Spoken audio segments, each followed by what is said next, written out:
You just have a seat there, Russell. The guy I was speaking with on whatever night that was Russ as well. Oh, yeah. And he took every number I had. Yeah, now they were doing some pretty thorough interviews that night. So. Yeah, absolutely. I was All right. glad to see it. I'm just going to move your gloves here. That's a little microphone, just to make sure there's nice and clear. As you can see here, everything in this room is videotaped and audio taped. Check. You ever been interviewed by the police in a room like this before? I Or? have never been interviewed like this. Oh, no? Okay. No. Let's get this set up here.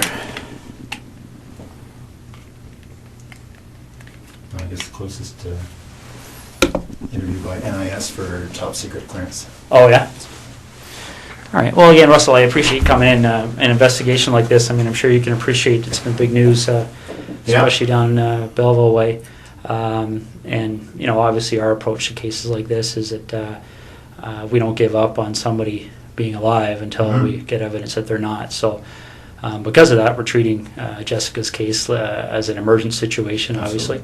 Yeah. So we're fast-forwarding things that we might normally take our time with. And that's why we're here on a Sunday afternoon. Sure. So, again, I appreciate it. Okay. We're going to do a pretty thorough interview today, okay? And the reason for that is because the last thing we want is to be calling people back again and again and again, okay? So what we're going to do is we're going to go over a number of things, and I'm going to explain what all those are to you, okay? I'm a big coffee guy. I don't know if you're a coffee guy or not, but I didn't want to drink in front of you, so... No, I appreciate that. All right, go ahead. I could definitely... Are they black? Yeah, they're just black with sugar. Definitely taking it. I just started my probably have it a little bit. Started your what, sorry? Gum. Just Oh, first okay. piece of gum. Well, there's napkins there if you want to toss it or whatever. I appreciate that. All right, and again, like I said, this interview is going to be very thorough. But again, I have a simple rule when I talk to people. It's I'm sure you're the same way. I treat everybody with respect. I don't want to ask you to do the same for me. So what we're going to do is we're going to start off by going through what your rights are, okay? Just like everybody else, okay? Have you ever been read your rights before? No. Yeah, I'm sure you've seen it on TV a whole bunch of times, but that's usually the American version, so I'll go over with you briefly, okay? Basically in Canada, as you know, I'm sure, is we all have our rights guaranteed under the Charter of Rights and Freedoms, okay? Now, Russell, just to avoid any confusion, because people do get confused when they're talked to by the police, is that you're obviously not under arrest here today, okay? Anytime you feel you want to leave here, you feel free to do so. The door's not locked. Teresa will walk you down the lobby anytime you want, okay? If there's anything that comes up in our interview today, Russell, that you feel you want to talk to a lawyer about, you just let me know, okay? Sure. And the reason for that is I want to explain to you exactly what's going on here, okay? Jessica Lloyd is one of 4 cases that we're currently investigating, okay? And essentially what's happened is over the past about 4 or 5 months, there have been 4 occurrences that, like I said, that we're looking into. 2 of those occurrences occurred in September of 2009, and very briefly, they were up in the Tweed area. They involved somebody entering 2 different women's houses in the evening hours and committing sexual acts. Okay, in November of 2009, a young lady by the name of Marie-France Como was found murdered in her home in Brighton. And we believe that there was a sexual component to that crime as well. And then most recently we have Jessica Lloyd's disappearance. Okay, so essentially when you're looking at those kind of crimes, we're looking at a number of different potential criminal charges. All right. We're looking at issues all the way from the most serious one, which is first-degree murder, kidnapping, sexual assault, break and enter with intent to commit sexual assault, forcible confinement, okay? And so what I want to make sure you understand, and this is what we've been doing with everybody we've been talking to, is that clearly when we find out who's responsible for one or all of those crimes, they could be charged with one or all of those offenses, okay? Whether it's you or whether it's anybody else, all right? And that's why it's important that we make sure that people understand what they have to do and what they don't have to do when they're talking to us, okay? So as I said before, any point today you feel the need, you want to speak to a lawyer, you let me know, and we can take you to a room where you can do that in private, okay? Do you have your own lawyer? I have a realty lawyer, but no, I don't have a lawyer. All right. If at any point you want to make that call and you don't know who to call, we have a phone list of lawyers that are available to give you advice free of charge right over the phone. Okay. So again, if at any point today you want to take advantage of that, you just let me know. Sure. Is there any reason you want to call a lawyer now? Nope. Okay. A couple other fairly simple and straightforward things that you probably understand, but again, we go over them to make sure everybody's clear, is that you don't have to speak to me today, okay? Okay. And the reason for that is because the law considers me to be what we refer to as a person of authority, okay? Probably similar to what you may be considered to be on the base. Yeah. And because of that, I can be compelled to appear before any judge in the country, basically, to account for what takes place here today between you and I, okay? Sure. And that's the reason why everything's recorded, Yeah, because there can't be any more accurate record than that, right? So. No, understood. And the other thing I want to make sure you understand is that, you know, you mentioned a second ago about Ms. Como being one of your work associates. So I don't know what's happened since November on the military side of things.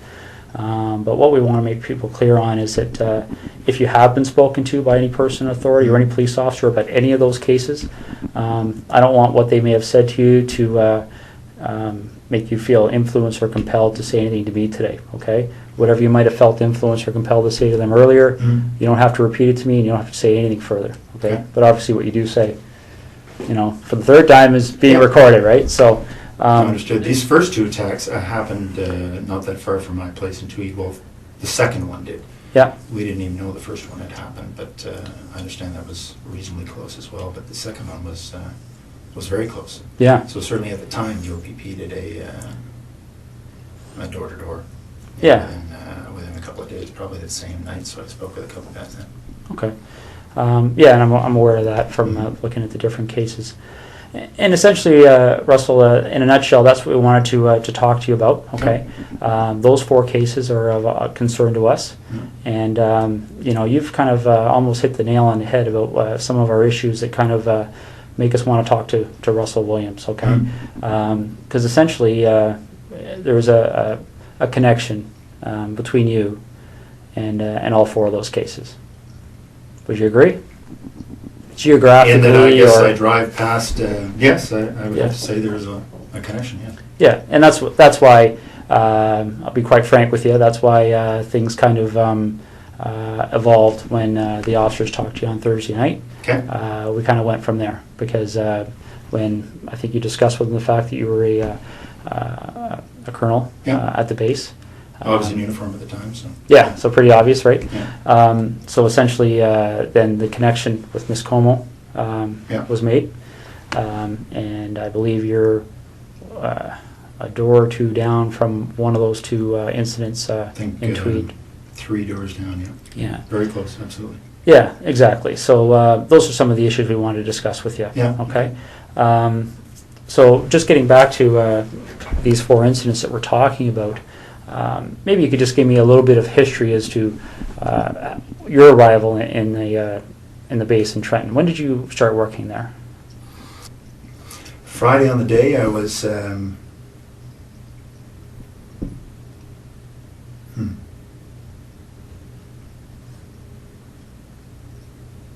Friday on the day I was at home most of the time. Most of the day I had a sort of a stomach flu. Okay. In Ottawa or Tweed? In Tweed. In Tweed? Okay. Yeah. So we backtrack then. So all day Friday, you're at home. Yeah. And then what time do you leave to go to the base to sleep there on the Friday night? Not sure. Probably just went in for just before bed. So I probably left Tweed at between 8 and 9 or so. Okay. And you get to the base and spend the evening there and get up for the 5:30? Yeah. Okay. That's right. So we backtrack from there. When did you arrive at your home at the cottage? I don't want to get confused between your home in Ottawa and the home in Tweed. So, no, I had been in Tweed all week. Yeah. The week prior now. Yeah, I think that's the case. Was in Tweed all week. Flew Saturday. Headed to Ottawa Saturday night. Okay. So if you didn't have the stomach flu on the Friday, what was your I think it was schedule that 7 or day? 8, really. Okay. Went What would have been my schedule? Just a standard schedule in the office. Okay. So, ops brief in the morning, a couple of meetings. I can't remember what the specifics were going to be. Okay, so Thursday night you slept at Tweed, or you? Yep. All right. And what did you do Thursday during the day? Thursday during the day I was at the base again. I think it was a fairly standard day. I can't recall exactly, but yeah, nothing. I was not flying, so I was at the base. So I would have gone in early in the morning, back in the evening again. Okay. Do you remember what time you left the base that night?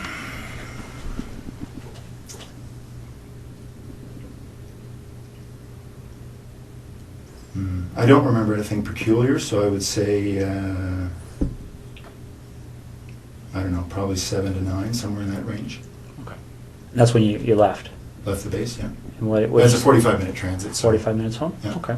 Okay. Now, I'm not going to walk you through November, but I'm going to take you to a date that's probably pretty fresh in your mind, the day that Marie Franz coma. Yeah. Do you remember how you found out? I do. Yeah, I was sent an email. Well, as soon as the ops staff and the base learned, they told me. Okay. So I got an email. I can't remember if it was late at night, early in the morning. It was certainly, I saw it, I want to say first thing in the morning, because I had just come back from Ottawa. I was in Ottawa for a set of meetings on one of the days. I can't remember what day of the week we're talking about, but yeah, no, I mean, obviously when your people gets killed, it gets your attention. So Absolutely. yeah, I very much remember that coming in. And how did you know Marie Franz coma? I'd only met her once. She was on a crew I was on just after I got to the base. Okay.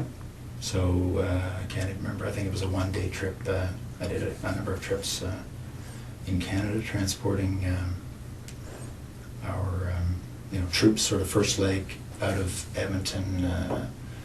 We tend to hopscotch them across until they get into theater. So anyway, I can't remember which trip it was, but we did a number of them out to Edmonton just to pick up the troops, bring them to Trenton, and then put a fresh crew on, and because we'd fly out and back in the same day, so pushing the edge of that, and fresh crew on, and then continue on after a couple hour delay. Okay. Do you know roughly when that happened? That we were on the same crew? The time you met her, the one time there, yeah? It was soon after I got to the base, so I don't remember exactly, but I would say in the first couple of months, so August, September. Okay. Yeah. Now, you got that email notifying you that something had happened. Yeah. Do you have any kind of a clear recollection as to how your schedule was going that week? Well, I can't remember what day that the message came in. Just a second.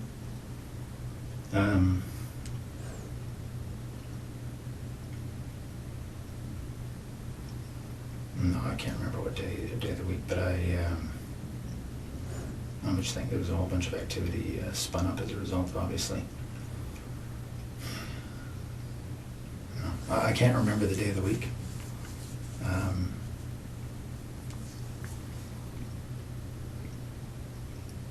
I'm just trying to think through the news reports I read. No, I'm sorry, I can't remember what day that was, but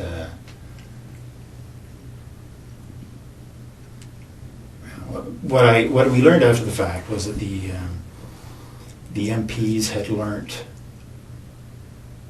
of her death, I think quite a bit after her body had been discovered. Okay. So I think what happened, sorry, just a second.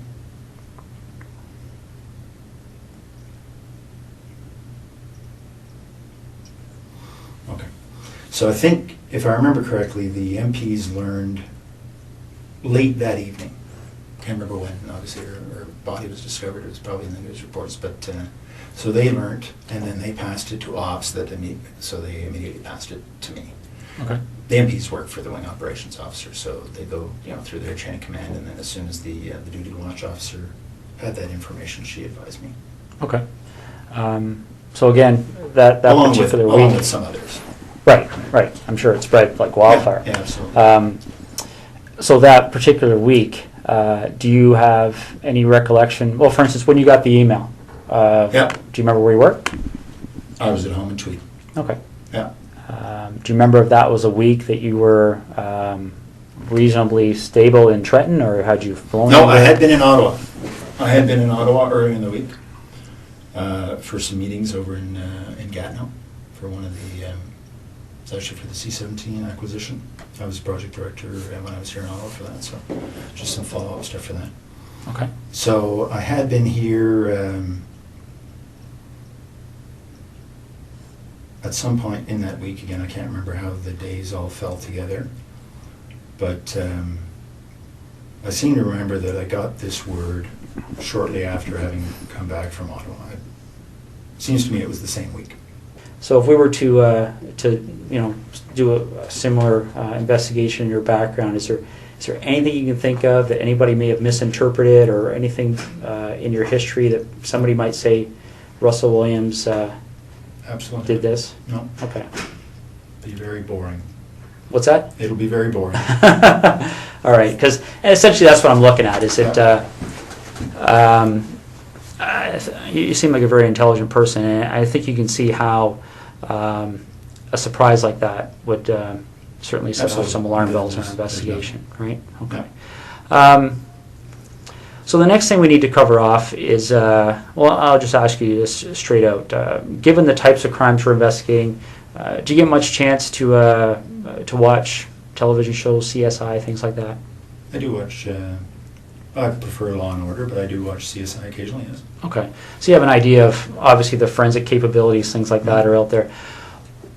What would you be willing to give me today to help me move past you in this investigation? What do you need? Well, would you be willing to supply things like fingerprints, blood samples, Sure. things like that? Yeah. Okay. Footwear impressions? Yeah. Okay. All right. I think that's what we're gonna ask you to do. Okay. All right.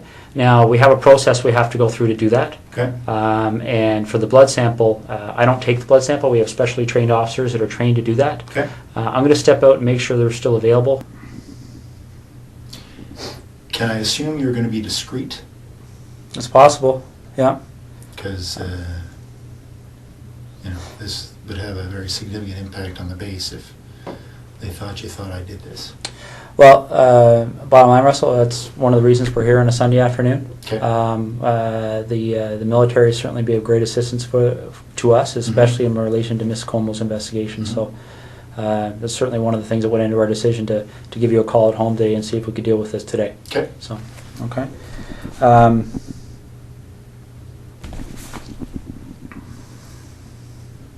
Because it's tough to undo the rumor mill once it gets started.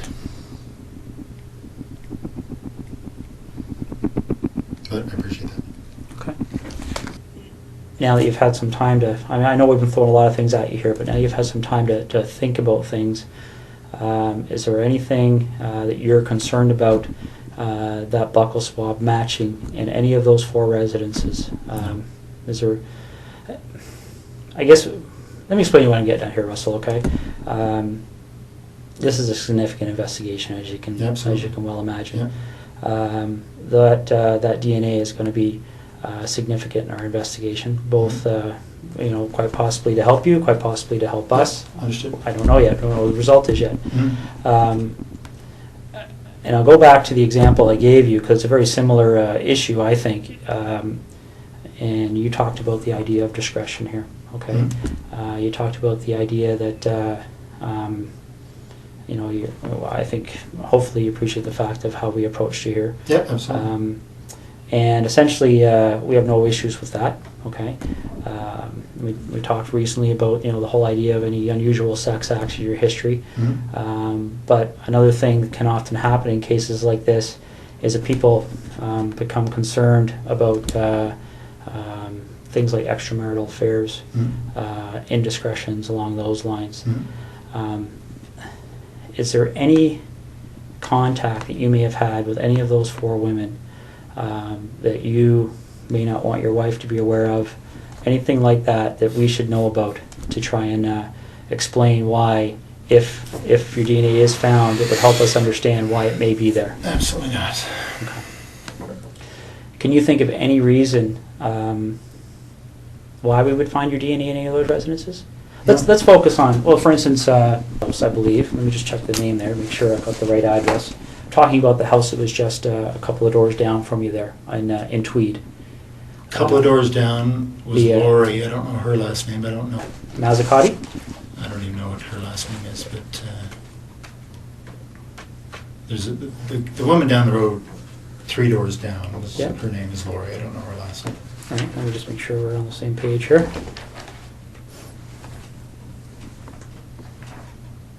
Okay. My understanding is she lived at 76 Cozy Cove. Yeah, so she would be the second one. The second incident on your road there. Yeah. A couple of doors down. Ever been in her house? No. We met her once, I think the first summer we were there, so in 2004. Okay. And that's what I'm getting at. Again, this is a credibility issue, right? Yeah. Because I don't want to come and see you 2 weeks from now and say, Russ, our CSI people went in that house. And are you familiar with how DNA works? I think broadly, yes. I would guess so. One of the challenges we have in 2010 with DNA is it's become so precise that I guess the best way to explain it is I can think back 15 years ago when I started in violent crime investigation. Yeah. For us to get a DNA match, the sample we had to find was, probably would have filled half of one of these cups. Because they destroy so much of the sample in the testing. Okay.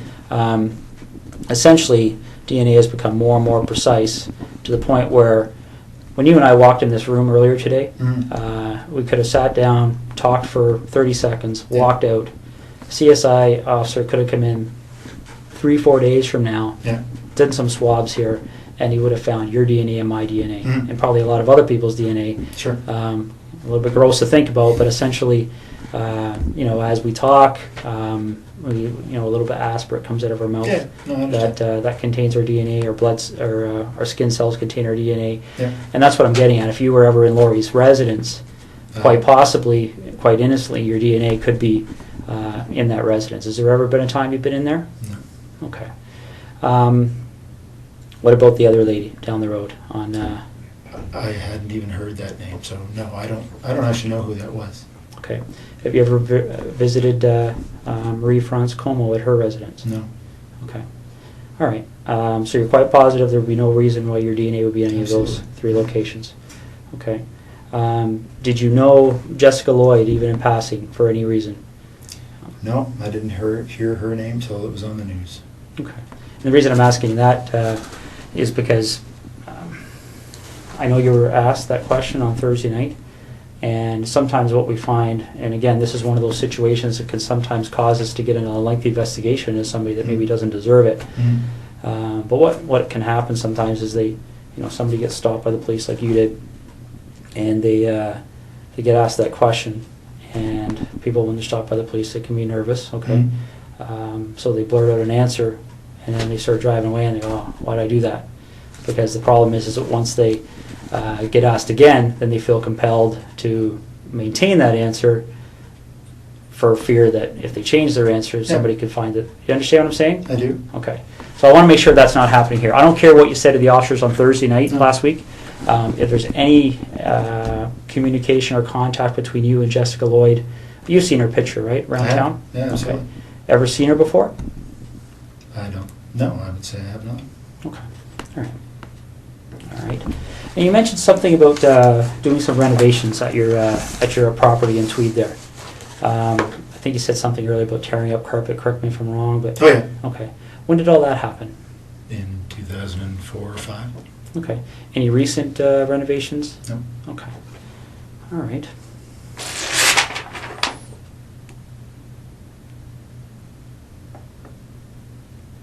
Just want to make sure I'm covering all the bases here. Okay.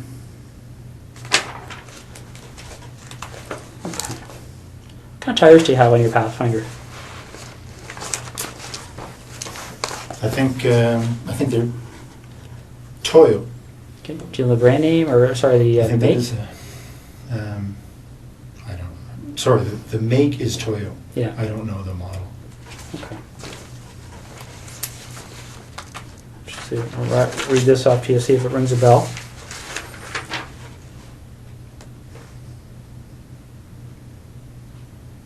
Ever heard of, does Toyo Open Country HTS That sounds make any right. sense? Yeah. Okay. When did you have those tires put on your Pathfinder? Well, it's the second version we've had of them, so I think it might have been this past fall. They replaced other ones we'd had on the same. Okay. Well, Toyo, I can't say that they were exactly the same model, but our dealership here in Ottawa says they're very popular for the Pathfinder. So. Okay. And they were good. They lasted a long time. All right. I've had to, I think you were talking about the whole idea of the MPs helping us with our investigation, stuff like this. You have the same system as we do at our headquarters with the swipe cards. One of the things one of our investigators did is they made a call while I was talking to you there, because we were trying to work through that week of the 23rd of November. Okay. 23rd being the Monday, 24th being the Tuesday. Okay. What they've told us is that, and I want to make sure I get this right, is that on the 23rd, your swipe card was being used at the base. Okay. Okay. On Tuesday 24th, there was no use of your swipe card. Okay. And then on the following days, the Wednesday, Thursday, Friday, there was what appeared to be average activity of your Okay. swipe card in the base. Does that make sense to you? It does. That says that I was in Ottawa on the Tuesday. Okay. Do you remember where in Ottawa you were? Yeah, I was in Gatineau with, as I said, meeting about the C-17. Okay. Now, again, I want to be fair to you here. We're going back 2 months. Yeah. Are you sure that would have been the day you were in Ottawa? Well, only because I wasn't at the base. Okay. So I can't remember, honestly, that's the day I had the meeting in Ottawa, but if I wasn't at the base, it was because I was here. Okay. Now, if that is the day you had a meeting in Ottawa, do you remember being at the base on the Monday, the 23rd, and swiping your card in and out? Do you remember what you would have done that evening to get to Ottawa for that meeting? Like, would it be... I drove to Ottawa in the morning of the day of my meeting, so if it was the Tuesday, then I would have left Tweed. It was a very foggy morning. Okay. That morning. I drove in that morning. Okay. So I would not have been at the base the day I was in Ottawa, because the meeting started at 8:30 or something. Okay, so you leave the base, you would have went home to your residence in Tweed, Yep. and then you left Tweed in the morning and drove up to your meeting in Ottawa. Yep. Okay. You leave the meeting in Ottawa is a daytime meeting, evening meeting, or do you remember? Yeah, it was a daytime meeting, finished, I don't know, mid-afternoon or so. Okay. We had lunch and then finished. I think my wife and I had dinner because she was here for work, and then I headed back. Okay. Well, these are the kind of things I'm trying to draw out here. That's helpful to us. Do you remember where you had dinner?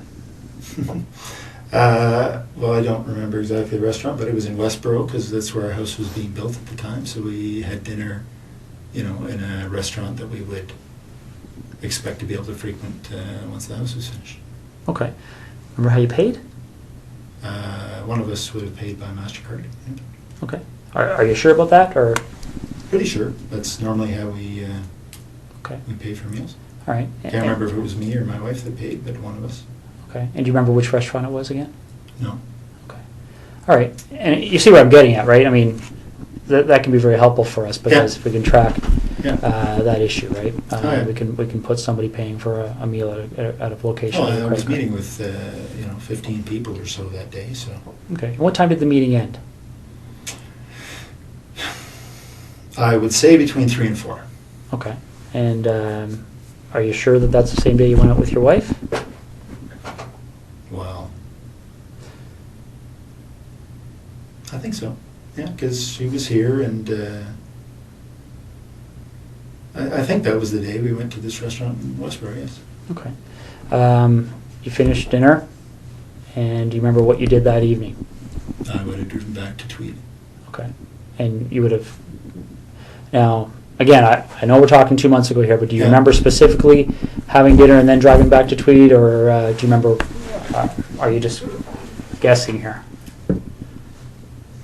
No, I'm not really guessing. I mean, I believe that this night at this restaurant was following the meetings in Ottawa. Mm-hmm. And I, kissed my wife goodbye and headed back to Tweed to go to work the next day. Okay. All right. The tires that you have on your truck, right? The reason I asked you about that is there any time, I mean, you recall where you were stopped by the officers there? Yes. Okay. Did they explain to you what the significance Said of the that was her location? house. That was her house. Yeah. Okay. So you remember that location? Yep. Do you remember what the crossroad was, or? I don't think there was a crossroad. It's sort of just on the south end of 37. Okay. When you get stopped at that location, has there been a time in the recent 1 or 2 weeks that your vehicle has left that road for any reason whatsoever? Have you driven into a field with your vehicle at all, for any reason you can think of? No. Okay. Because I want you to rack your brain here. This is important. So, Yeah. is there anything you can remember doing that would have caused you to drive off the road No. at that section of roadway? No, that's my early. That's the early part of the highway, and just head north. It's about 30 minutes from there to. Probably 20 from there to my house. Okay.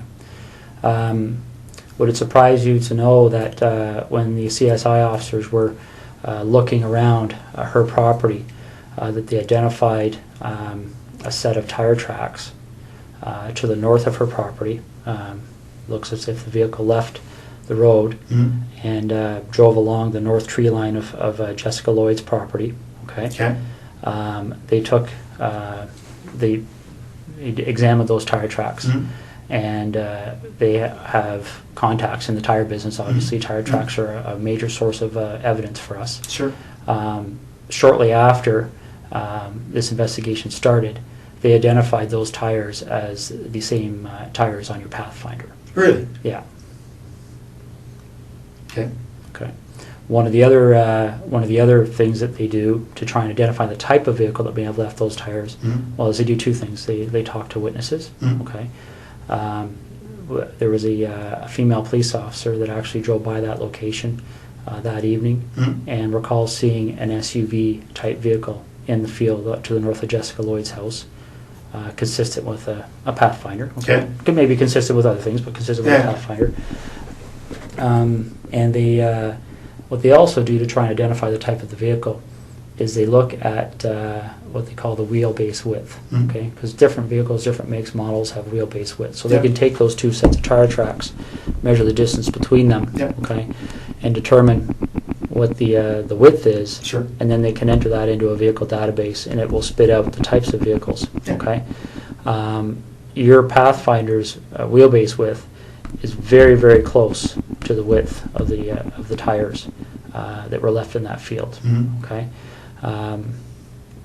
Do you have any recollection at all of being off that road? I was not off the road, no. Okay. All right. Russell, is there anything you can think of? Let's go talk about Marie-France Como for a minute, okay?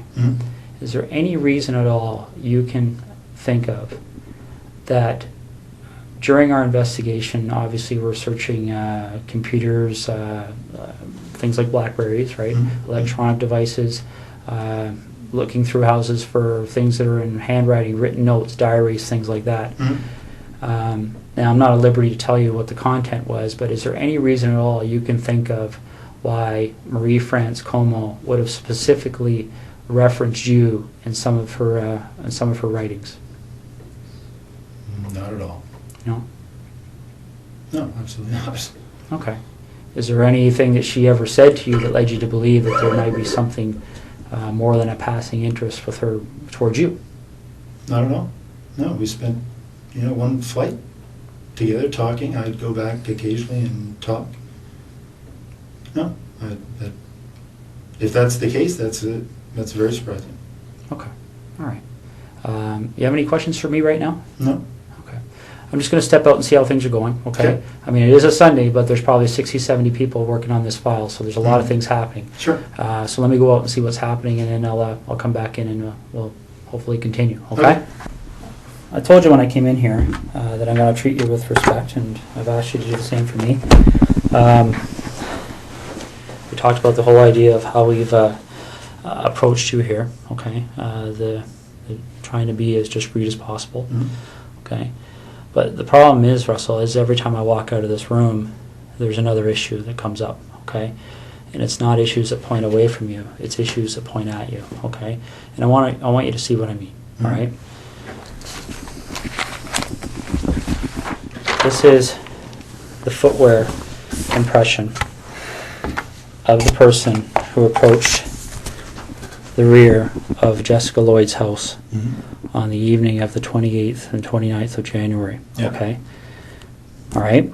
Now, I want you to keep in mind that this is slightly smaller, okay, in scale, okay? Okay. All right, that's not to scale. That's the footwear is actually bigger. Okay. If you look here on the ruler, you'll see that 1 inch is just slightly smaller than an actual inch, okay? But this is the way it prints off on the computer. Yeah. I'm going to move this over so you can see what I mean, all right? Because essentially when you're dealing with footwear impressions, we have a gentleman on the OPP who's basically world-renowned. His name is John Norman. And essentially with footwear impressions, you're in a situation where you're pretty much in the area of fingerprints, okay? And essentially what we're talking about here is, especially when you start adding in other pieces of information that support an investigative position, okay? This is a photocopy of the boot that you took off your foot just a little while ago, okay? Now, I'm not an expert in footwear impressions, so I rely on the experts. Footwear impressions are very much like fingerprint comparisons, okay? You take a look at this print, and again, this is one print. This person walked through, there's several different prints to compare, so we're going to get features off of one print to compare, features off another print to compare. These are identical.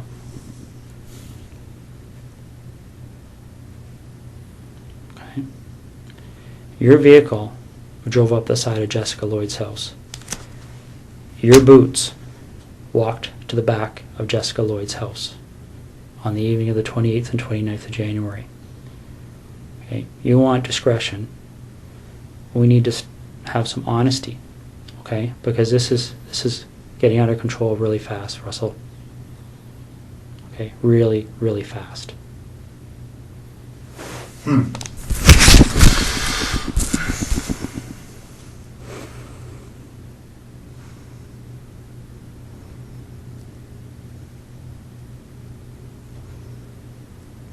This is getting beyond my control. All right, I came in here a few hours ago and I called you the way I called you today because I wanted to give you the benefit of the doubt. But you and I both know you were at Jessica Lloyd's house, and I need to know why.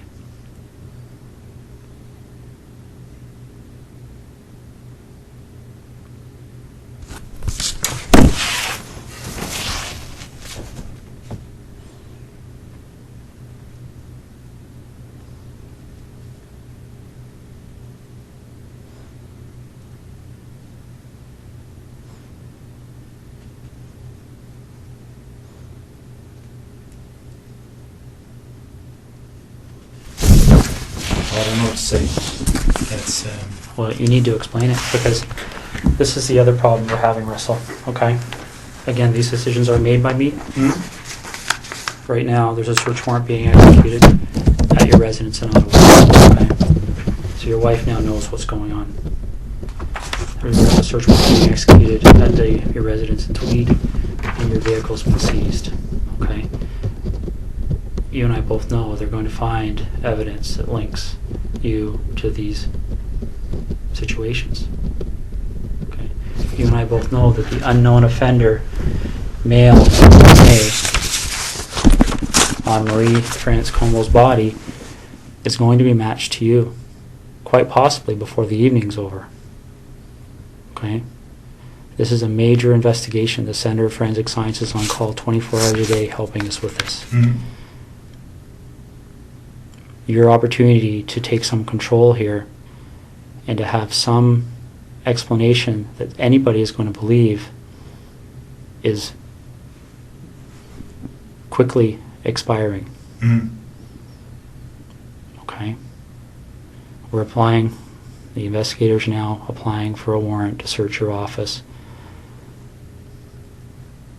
Right? These aren't decisions that we can say yes or no to. This is the practical steps in an investigation like this. And Russell,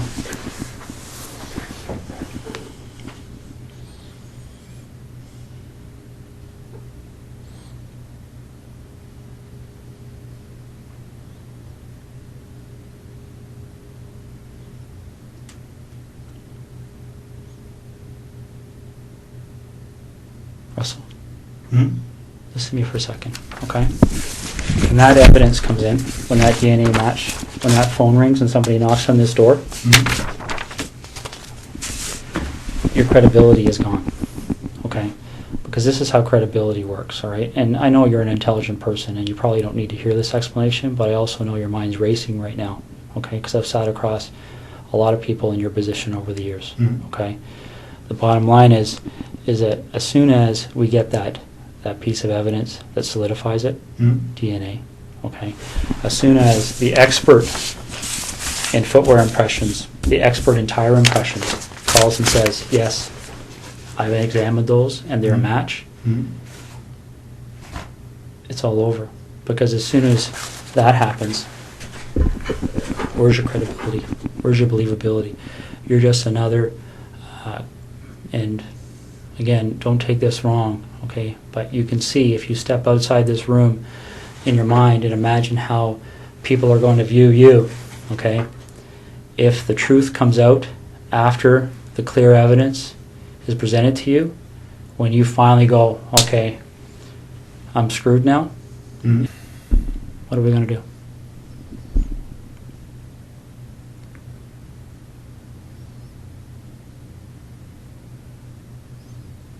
Russell, you know there's only one option. What other option is there? What's the option? Well, I don't think you want the cold-blooded psychopath option. I might be wrong. Okay, because don't get me wrong, I've met guys who actually kind of enjoyed the notoriety, got off on it, got off on having that label. Bernardo being one of them. I don't see that in you. If I saw that in you, I wouldn't be back in here talking to you, quite frankly.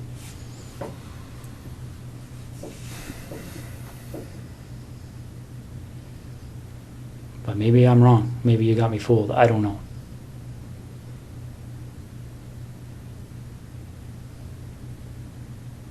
This is over. And it can have a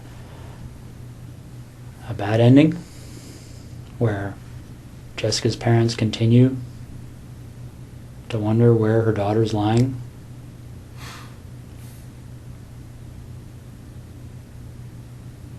And I don't know. I mean, obviously there's a huge search still underway and it'll continue. It'll continue until her body's found. That might even happen tonight for all I know. Once that happens, then I don't know what other cards you would have to play.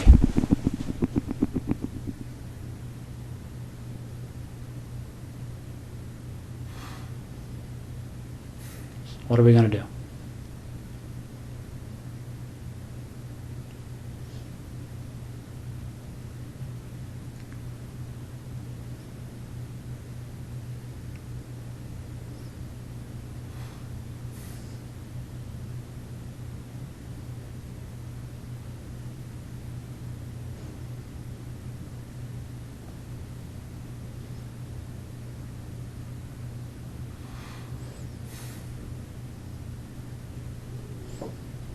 Russell,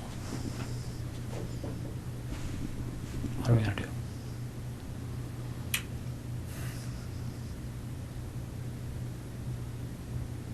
requests, please. Okay. What are we gonna do, Russ?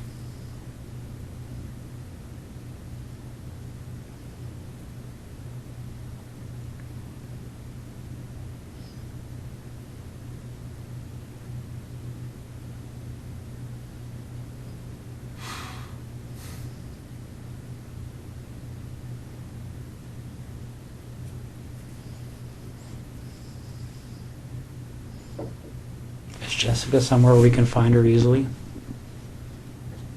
Like, is this something where I can make a call and tell somebody to go to a location and they're going to find her, or is this something where we have to go and take a walk?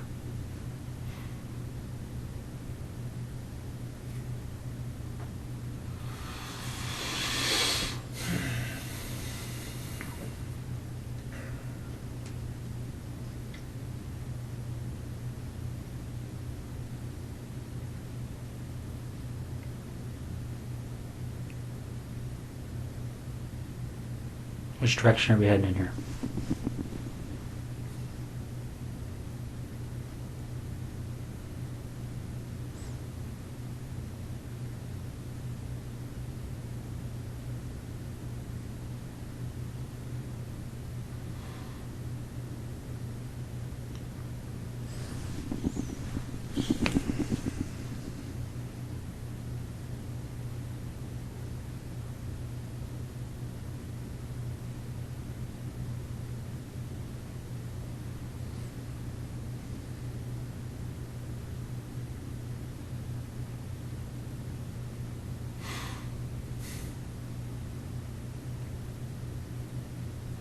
Russ, maybe this would help. Can you tell me what the issue is you're struggling with?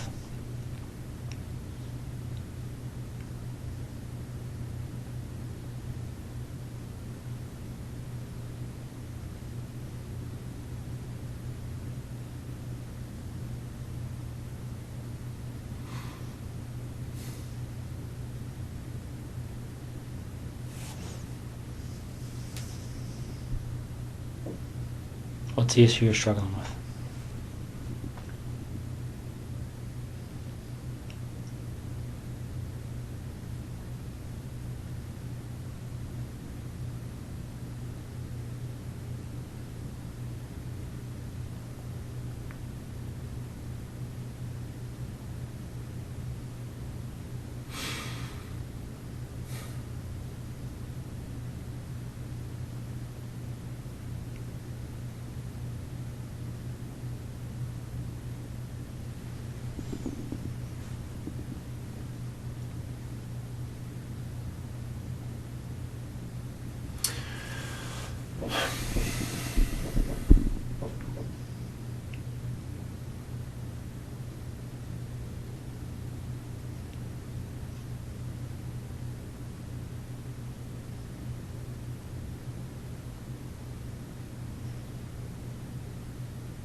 It's hard to believe this is happening.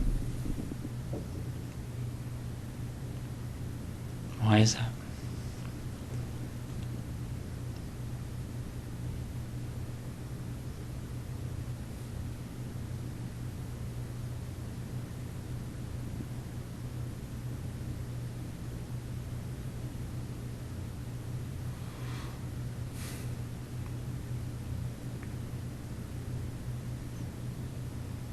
Why is it hard to believe?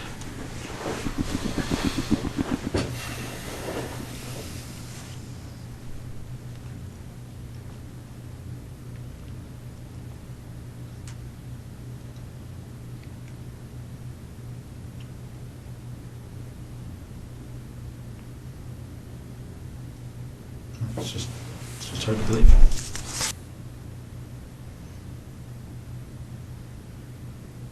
Whose decision was it?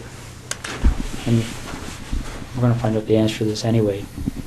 But whose decision was it to issue the directive to the base personnel that nobody had to speak to the police and to seek legal counsel before they were questioned?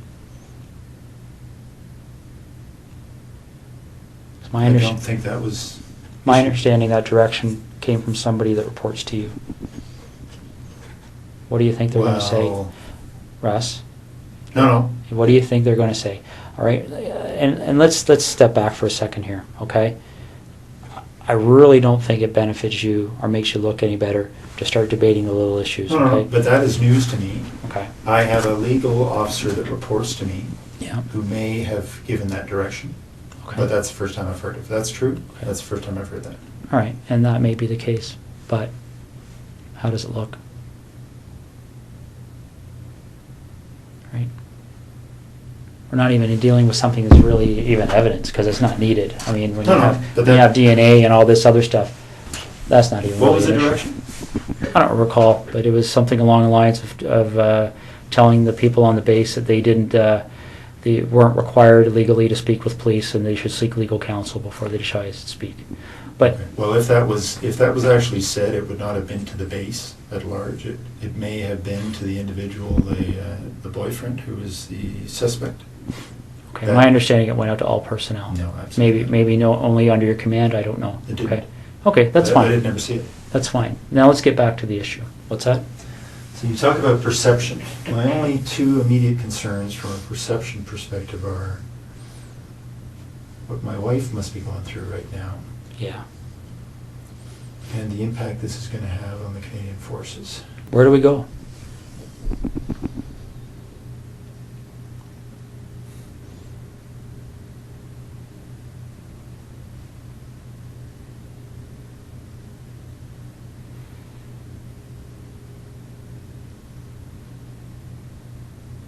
Russ, is there anything you want from me? Is there anything you want me to explain? Is there something missing that you're struggling with that I can shed some light on for you?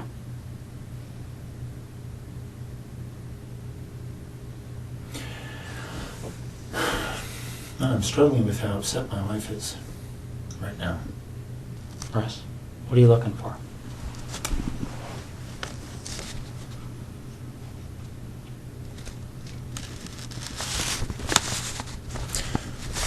I'm concerned that they're tearing apart my wife's brand new house.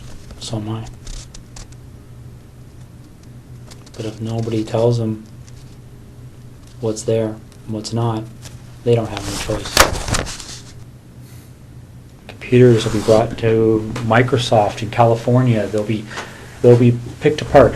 You can't erase things from computers. It doesn't happen. I'm sure you've seen that. I'm sure that's pretty common knowledge these days. It just doesn't happen.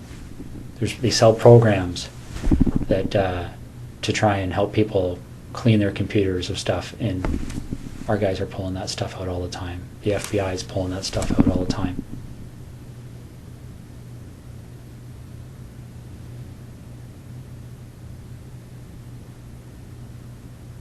This investigation will end up costing no less than $10 million. Easy. And they will say no to nothing. Any request this major case manager makes on this case, they've already been told it's approved. Don't even bother asking.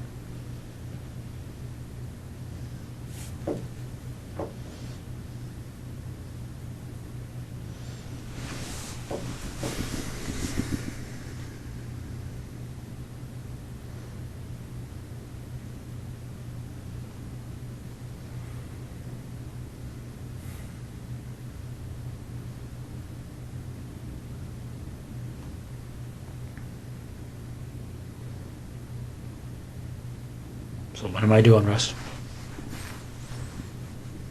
I put my best foot forward here for you, bud.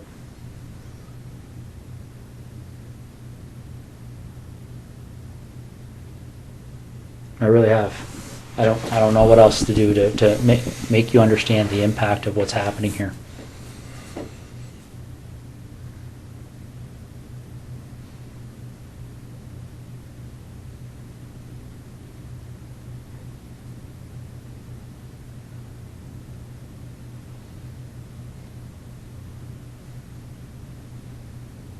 Did we talk? I want to minimize the impact on my wife.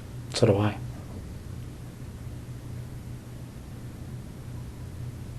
So how do we do that? Well, we start by telling the truth.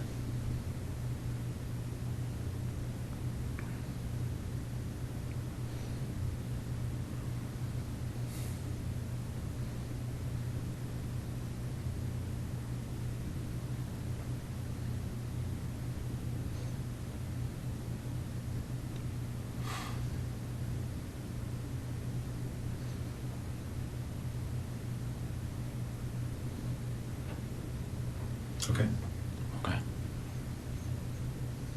So where is she?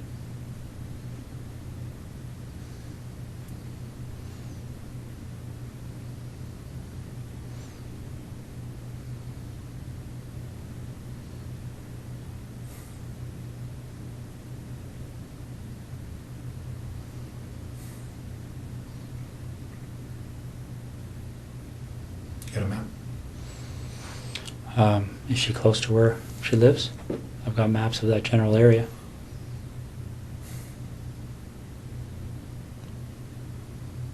Which town is she near? Why don't we start there?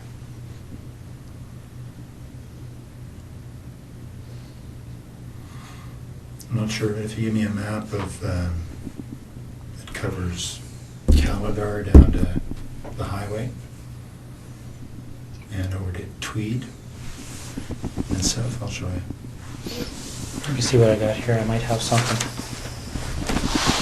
Is she inside, outside? Outside.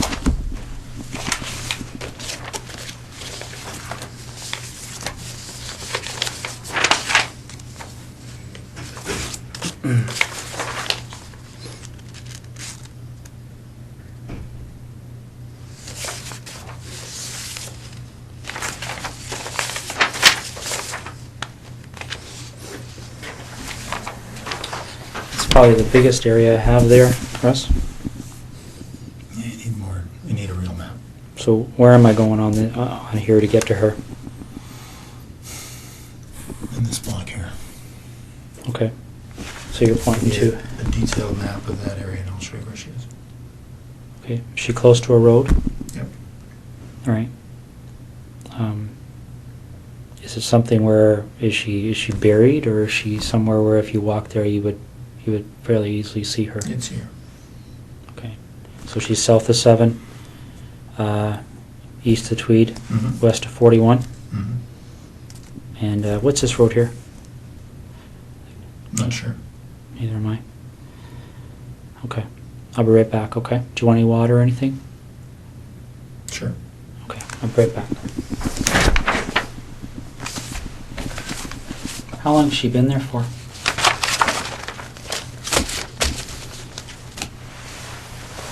A little over a week.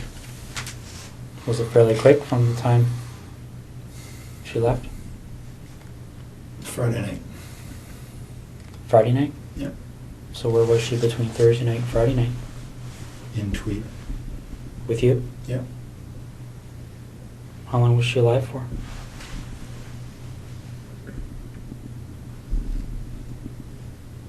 Almost 24 hours, not quite. Okay. Russ? You're doing the right thing here. Okay. Well, again, my interest is in making my wife's life a little easier. And Okay. with her family as well. Well, we share that But interest. there's no, your time in Ottawa is wasted, really. I'll tell you where the membership cards are. Where are they? They're in the house there, but In Ottawa? yeah. Whereabouts? Some in the camera bag, which they would have found in my office. Mm-hmm. And when you walk into the office on the left side, there's a desk of drawers, set Okay. of drawers, like a filing cabinet, wooden, IKEA. In one of the top 2 drawers, and there's a plastic divider, Yeah. and there's inside there are 2 memory cards, Okay. which are blank, but I'm sure they can be And whose images are on those cards? well, I've erased them, but I expect be able to draw images of Jessica and I. What about Marie?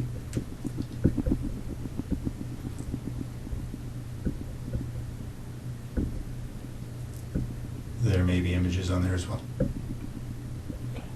And the 2 women from September? Yep. Okay. Do you have those images stored anywhere else?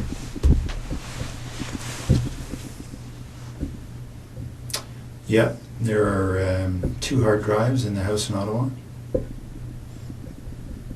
I can draw you a little picture if you like. Sure. Do you want to do that now while I'm Sure. getting them out? Okay.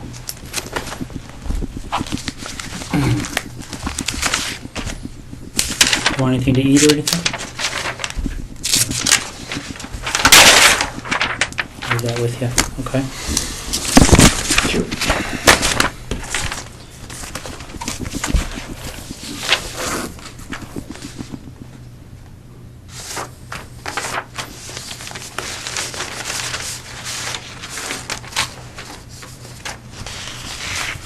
But I do want to talk to you, Jim.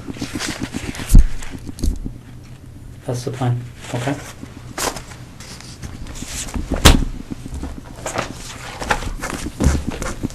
I'll be right back.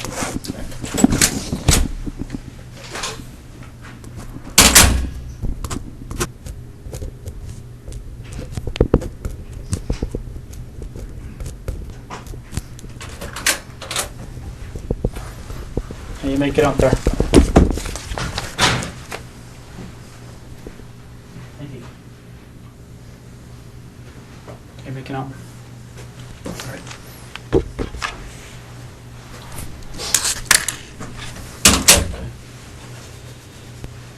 Somebody running around looking for an actual map, but I did the same thing with the Google Maps. We just have to blew them up a little bit more.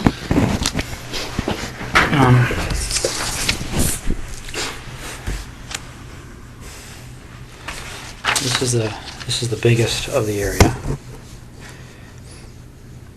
Well, this might have better parameters for you. Here's Tweed.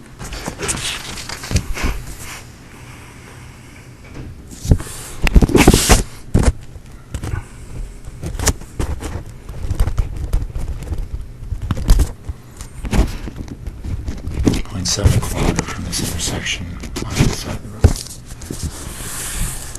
And what road is that? Kerry?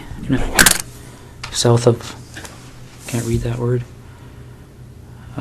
East Hungerford? Does that make sense? Oh, there it is there. Okay. How far off the road is she? 40 feet. Is she covered with anything? She's wrapped up. In She's what? on the surface. Just a gray something or other cover. Okay. Barry, the obvious question I'm going to have for you is, when they go there, and they'll be there shortly, they're going to find her? Oh, yeah. Okay. I'll be right back. You look like you want to say something. Just that this place, my wife, it's been a dream for the better part of a year, so I'm keen to get them what they need and so they can leave her alone.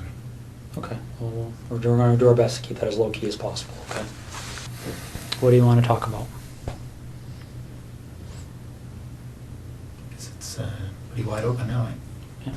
What do you want to know? Well, do you want to work forwards or backwards? Doesn't matter. Why don't we start with Jessica? Okay. How does that start for you?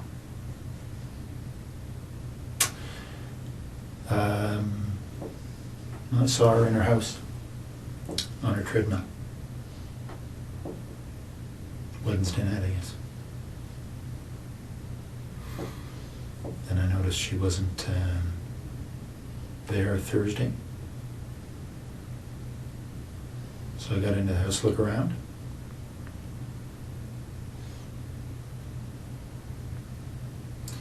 Then left. Noticed she'd come home. So I went back in. Through the back patio door. while she was sleeping.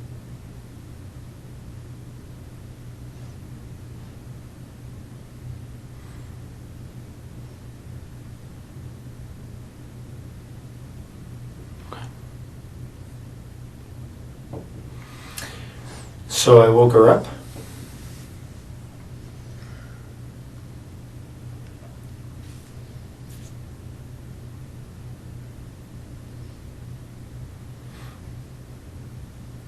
Didn't hit her. She only hit her once. Friday night.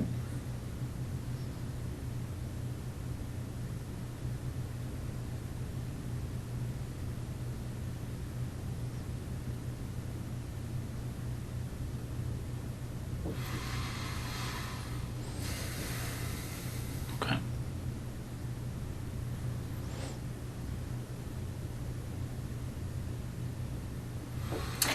Well, so I raped her in her house, and then I took her to the car and took her to Tweed.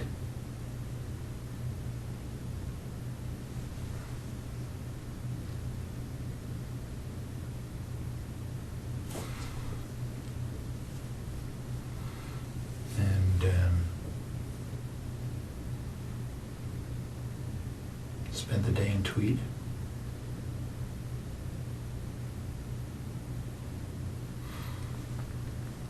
And then I hit her as we were walking. She thought we were leaving.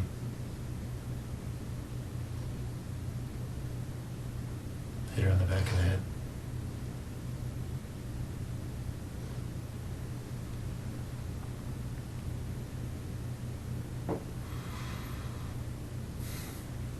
Okay.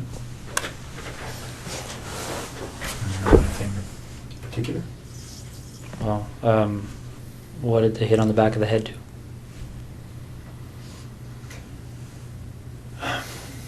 Well, I was surprised that her skull gave way. She was there and immediately unconscious. And I strangled her. Okay. What did you hit her with? Flashlight. Okay. In the house or outside the house? In the house. Yeah, they'll find signs of that. Where in the house did this happen? In the main portion, just in front of the fireplace. What do you mean they'll find signs of it? Oh, there's quite a bit of blood. I hadn't expected. I'd expected to knock her out. But obviously generated a lot of blood. What did she bleed onto? The floor. It's just tile floor. Okay. Did you clean it up or did you? I wiped it up. I know it'll be easily spotted. What makes you think that? Like, if I walked in that house right Well, now, you would wouldn't, I see it? You wouldn't see it, not at all, but, you know, the right signs will show it, I'm sure. Okay. So when that happened, did she have clothes on or was she naked? Yeah, or? she was dressed. Okay. So when we find her, is she going to have those clothes on too? Yeah. All right. Okay. Marie France Como.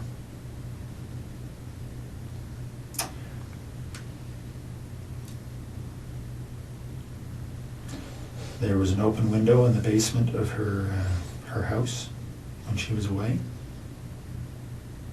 I went in there a couple of nights before she came home. Looked around. I went back in there late at night when she was at home. She was on the phone in her bedroom.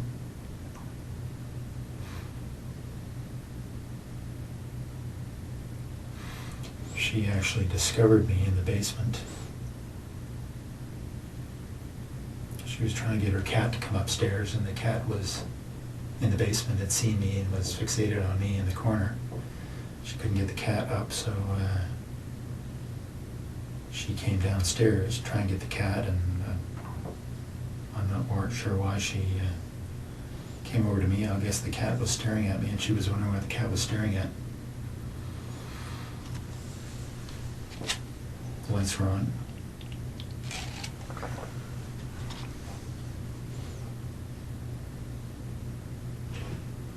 So when she spotted me, I had the same flashlight. I subdued her. Tied her up, brought her upstairs.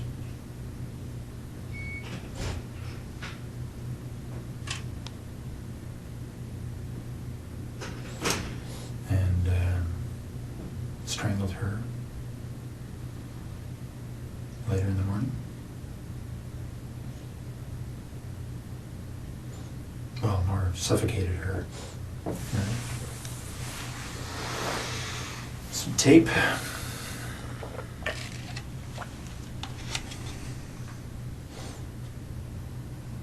Left her there.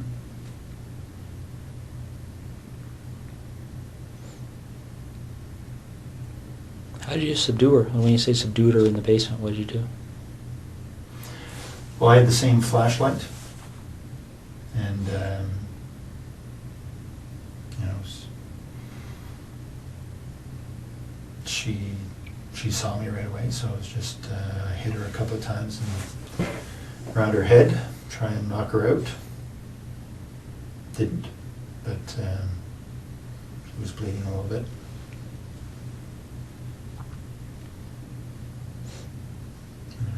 Eventually, after a struggle, subdued her.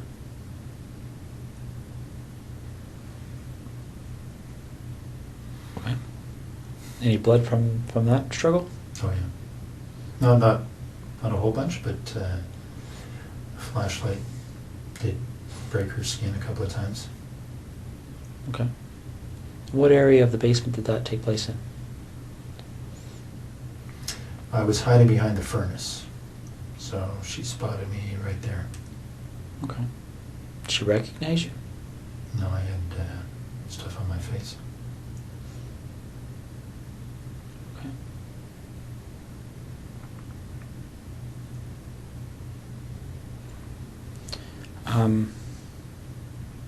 So then you go upstairs, and you said she suffocated? Well, I suffocated her. I put tape on her. I put tape on her mouth, and then I put tape on her nose and held it there so she couldn't breathe.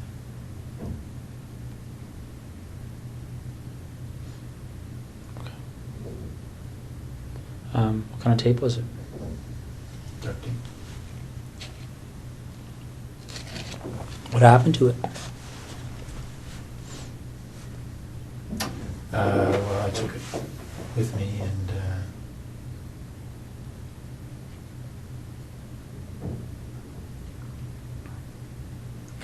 can't remember what actually I did with that tape, but probably threw it in the garbage. Did you use tape for any other purposes?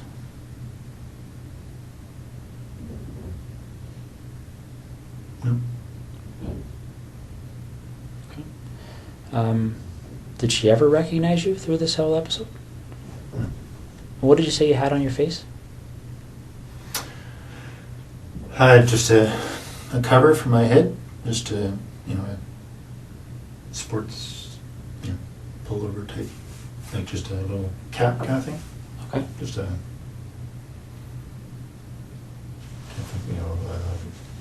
lycra or something, and just a headband over my nose and mouth, so it covered most everything but my eyes. Okay. Now this flashlight, where is that now? And tweed. In the house?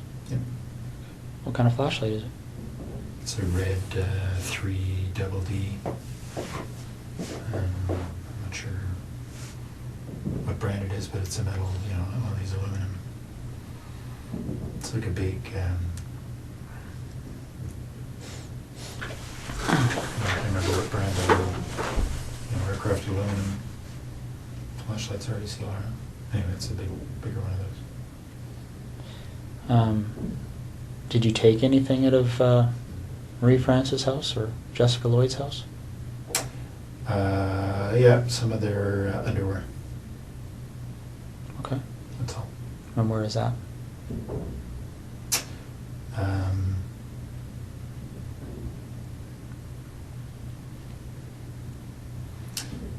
It's in some boxes in the basement here in Ottawa, in that rec room. So we just moved in, so there are boxes everywhere. So on the same side as the furnace room, sort of in the back against the wall. Okay. What do the other boxes look like?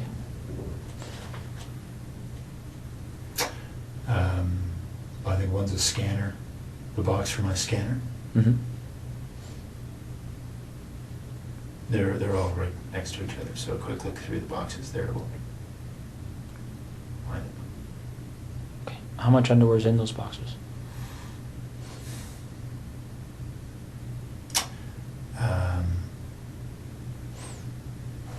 Probably 60 pieces or so total. All women's? Yeah, 60 pieces of theirs. Of whose? Of Jessica's and Marie-France. So you took 60 pieces from between the two of them? Yeah. Okay. I think so. All right. And they're in a, like when you talk about a scanner, is it a computer scanner box? My computer scanner is up in the office and its box is down in the basement, so Okay. it's inside that box. Does any of the underwear in those boxes belong to anyone other than Marie France or Jessica?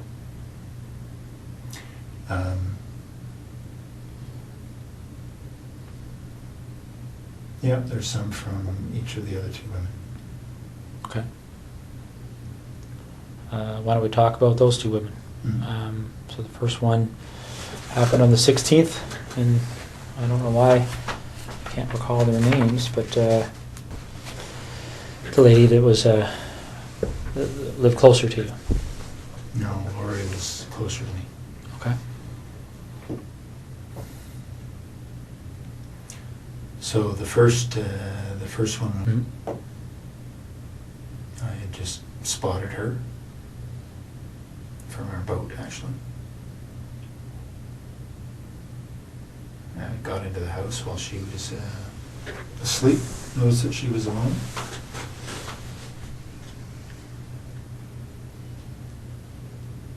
And just hit her with my hand while she was sleeping.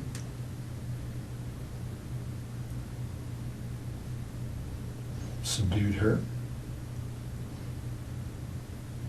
Mostly just my weight on top of her.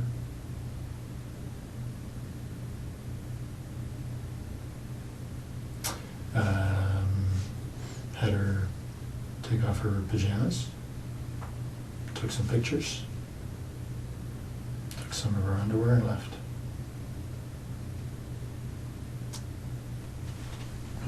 And the other woman? Same kind of deal. Got in through the back of the house. She was sleeping in her, not in her bedroom, but in her, in front of the TV. Very much the same story.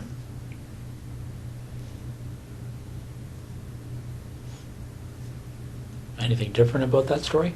I mean, pretty much the same story and exactly the same story are two different things, right? Yeah, no, not much different at all. I did have the flashlight that time. I hit her with a flashlight. Didn't think it would knock her out. Didn't.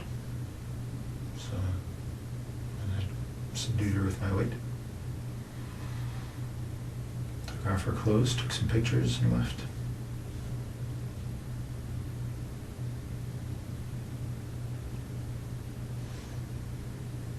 Why do you think these things happen?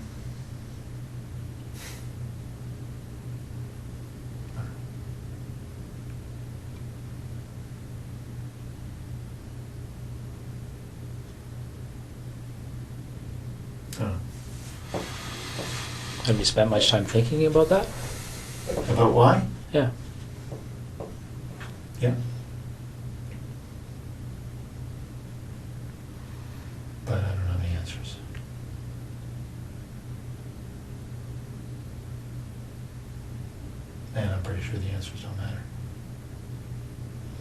Let me ask you this: did you like or dislike these women? I didn't know any of them. Okay. I had met Maddie France that one time in our airplane. Okay. No, I guess when you're going through these things, are you? Well, let's talk about Jessica, because she was there with you for the whole day, right? Mm-hmm. What kind of feelings were you experiencing while you were with her that day?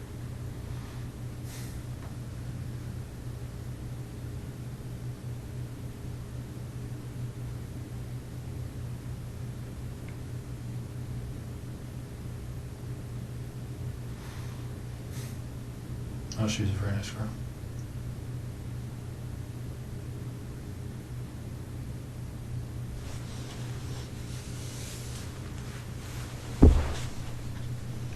Can you tell me why you killed her? Right? Do you know why you killed her? Well, I think I killed her because I knew that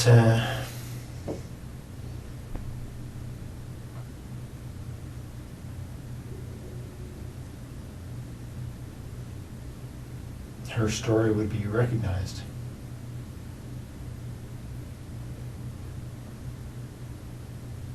Her story would be recognized? How do you mean?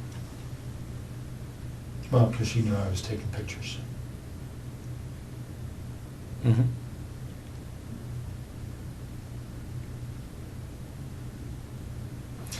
So because of the two stories in Tweed,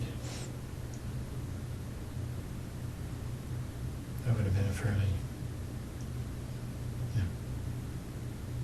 been quite obvious. So if you didn't take pictures, what would you have done with her?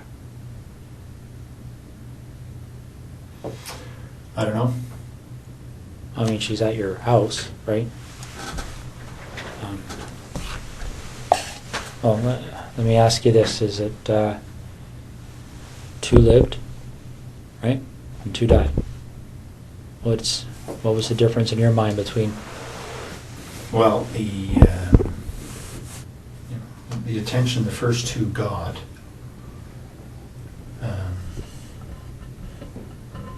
was very much focused on, obviously, or for obvious reasons, the pictures I took.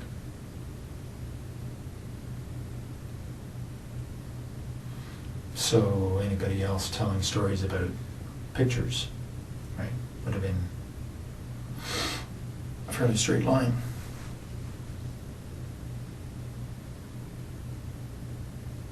Okay, but when this thing happened with Marie France, did you believe that you were already a suspect for what happened in Tweed?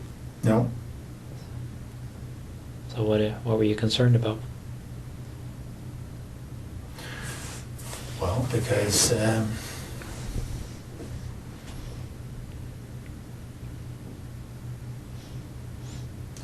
was pretty sure that she was serving military, right? Mm-hmm. It would have been difficult for investigators to ignore that connection. Okay. Yeah, makes sense.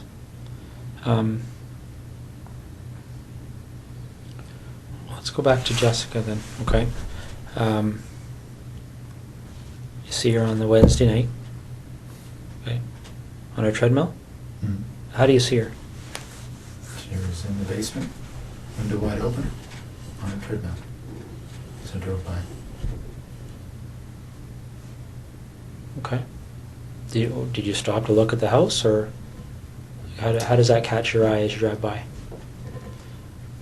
Well, I was looking to see who was where. Don't know that area very well, so I was just keeping my eyes open. Okay. So you spot her on the Wednesday. Yeah. Do you just keep on going, or did you stop and take a closer look that No. night or anything? No? I kept going. Okay. and you went back on the Thursday night, right? Yep. So you go back on the Thursday night, and you went into the house before she came home?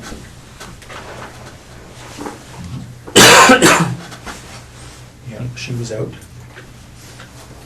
Okay. Done with those.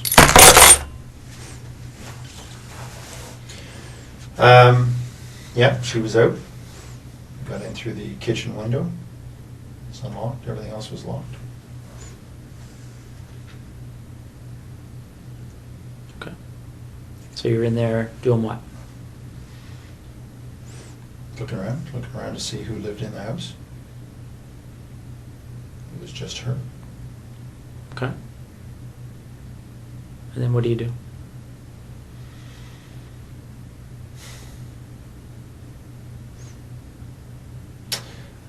Well, I left the house. And then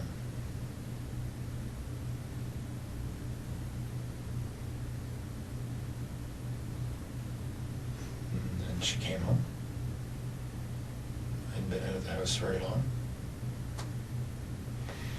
So I watched for a little bit to see if she was alone. She was.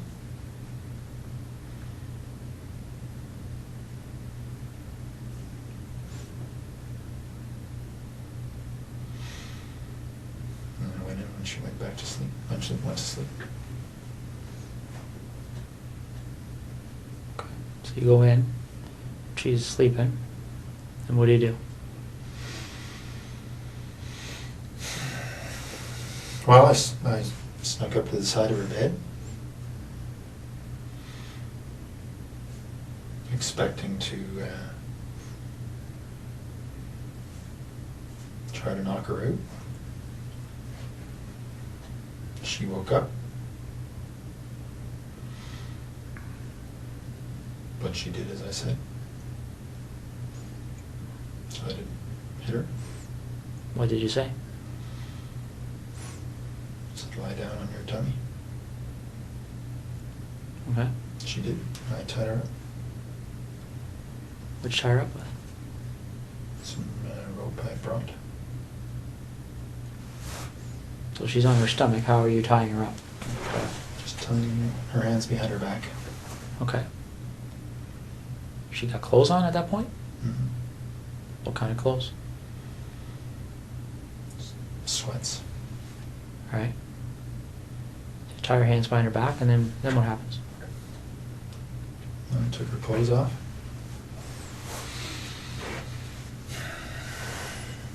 Okay.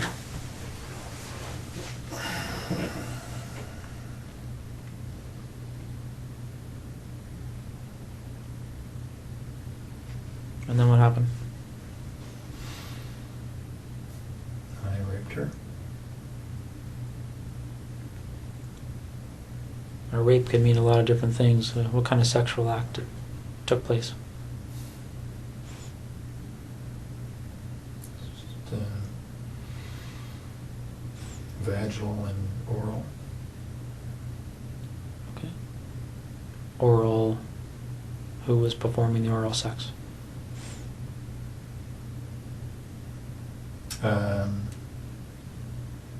No, me on her and her on me. Okay. Any condoms used or anything like that? No. No. So and again, correct me if I'm wrong. Vaginal intercourse. Her performing oral sex on you, and you performing oral sex on her. Mm-hmm. Do you remember what order those things occurred in? Yeah. I started with the oral sex. Then I raped her. And then later on I made her perform oral sex on me. Okay. Any kind of conversation happening when this is going on? Yeah, a little bit. What was being said? Well, I threatened her before she before I had her perform oral sex. What did you say? Well, I put a zip tie around her neck. I said that I would pull it if I didn't like what she would do. Okay. So she did what you told her to do? Mm-hmm. Any issues there? Any reason to pull it? No. So, do you remember if you ejaculated at that point? Or at any point? Not at that point, but later on. Okay. So, the oral sex finishes, and then what happens next?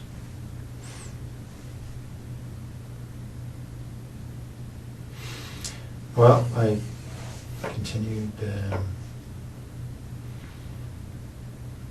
rape her, and I had her put on some of her underwear.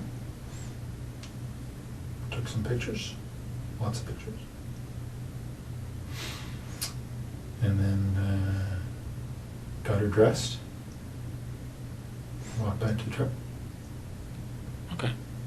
At what point did you decide that she was going to leave with you?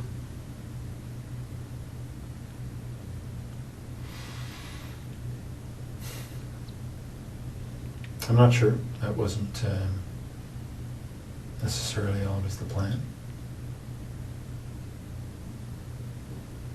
But at some point, I was there for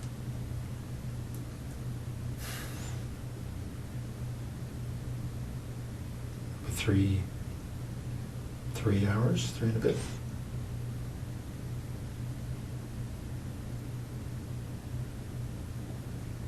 Okay. Do you remember the conversation about leaving? Was there any... Did she say anything about that, or what was she saying to you? She was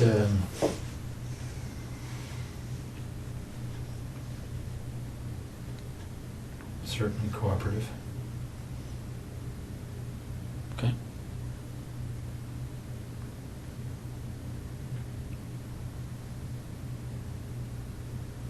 Cooperative can mean a number of different things. Was she excited about leaving with you? I mean, I don't want to be sarcastic, but No, she just didn't put up too much of a fuss. did she try and negotiate with you at all, or No. what did she say? Well, I told her that I would let her go later on. Okay. So when you take her out of your house, is she still bound, or Yep, how is that done? just hands behind her back. Okay. What about her feet? Anything there? No, she was walking freely. Okay. Barefoot, or No, she had those brown suede shoes on that had been reported. okay. So where does she sit in your truck when you get to the truck?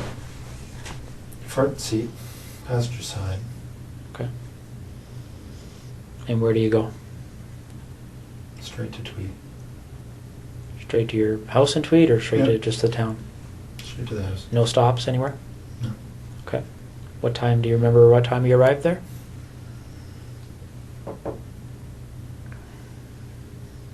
I don't exactly, but I'd say between 4:30 and 5:30. Okay. All right. When you were first there before she came home, do you remember?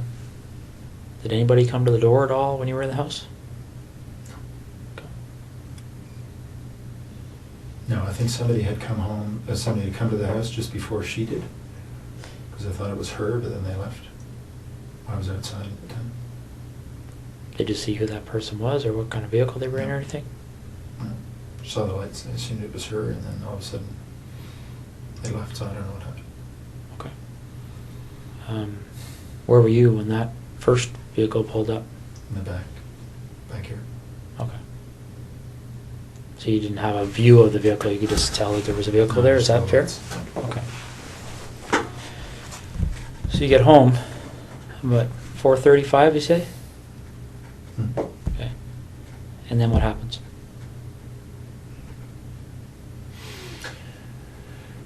Well, she had to go to the bathroom. And had a quick shower, wash her. Then we went into my bedroom. And went to sleep a little bit. She was tied up. How was she tied up at that point? Smyth behind her back. I put tape over her eyes from the beginning. So that's what she had. Okay. When they find her, is that tape going to be there, or was it ever removed? No, I removed it. Okay. What kind of tape? Duct tape. All right. The duct tape that you used, where's that roll? It's all gone. I used the rest of it to bind her body. So, by all gone, is it with the body now? Mhm. Okay. So you said, who went to sleep when you came home? You had a shower, or she had a shower? Well, we both got in. I washed her off after she'd been to the bathroom. We both went to sleep. But she was tied up and I had tied the rope. So I could fall asleep a little bit and she could move without waking me up. I'm trying to picture how that would be. So the rope's tied to what on her? Just tied her hands behind her back. Okay. And then the rope just wrapped around me a couple of times, so there was no slack. okay. Do you remember how long you slept for? Not long, maybe a couple hours. Do you know if she slept? I don't know. Okay. So you wake up and... And it wasn't, I mean, we were up and down. So it wasn't 2 hours straight. It was 2 hours in bed, but there wasn't much sleep, just lying there probably. So you get up from that, and what happens next?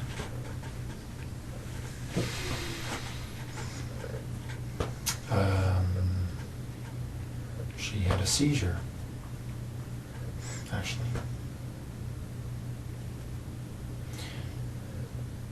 She felt it coming on, and because she'd had some before. Lasted quite a while. Got her dressed, into the family room,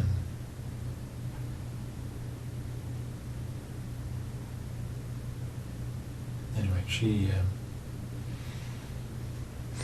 recovered. She got obviously stress, but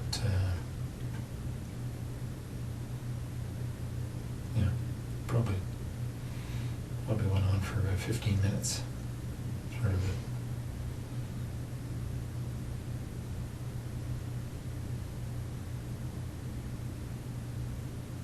So, how do you know she had them before? She told me. Did she tell you why she gets them? Well, she suggested it was stress. Yeah, so she felt herself start to tense up and said she thought she was going to have a seizure.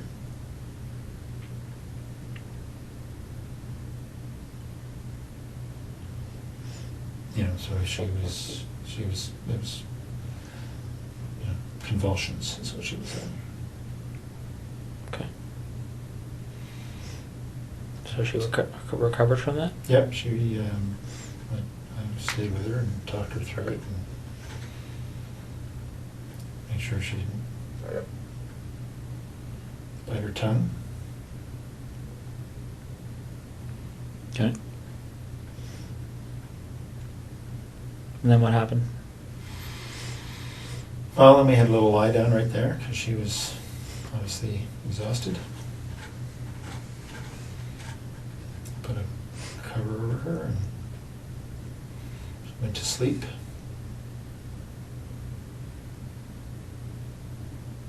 Wait for an hour or so. And I had told her earlier that before I let her go, I wanted to take some pictures of her in her underwear. And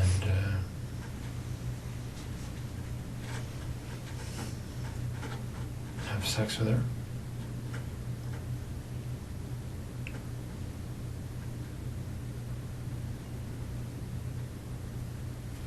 So after she'd had a rest for an hour or so, I had her put on a number of different outfits she had. I'm sorry? Put on a number, pairs, panties, bra that she had. That Okay. I'd taken from the house. So she put those on and I took pictures. Okay. Are you in any of these pictures? Yep. What kind of images are you in?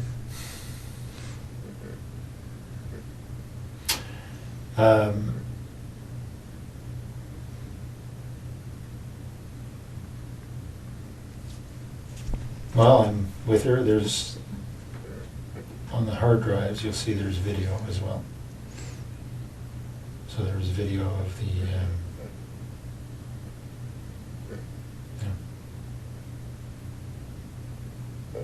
almost 4 hours, I guess.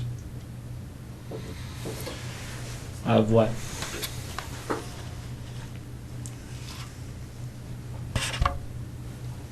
Well, of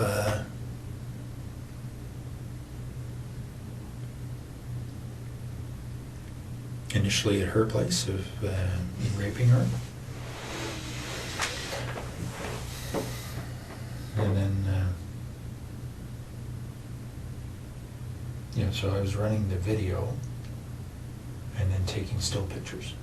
So the video pretty much covers everything. Did you use video at other places? At Manny Francis as well. And is that video on the hard drives? Yep. Same type of activity? Yep. Okay. Although I didn't have her put on any stuff. Okay. So Jessica poses for these pictures, and there's videos, and then what happens?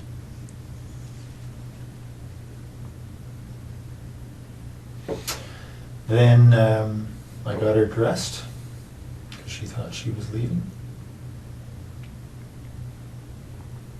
Got a bite to eat. Fruit. And then as we were walking out, I struck her on the back of the head. Okay. When did you decide to do that?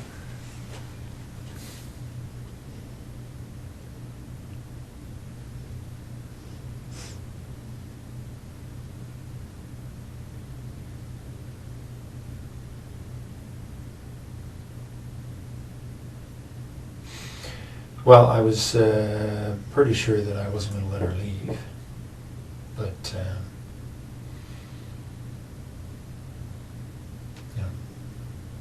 the idea of striking her on the head was developed in the afternoon.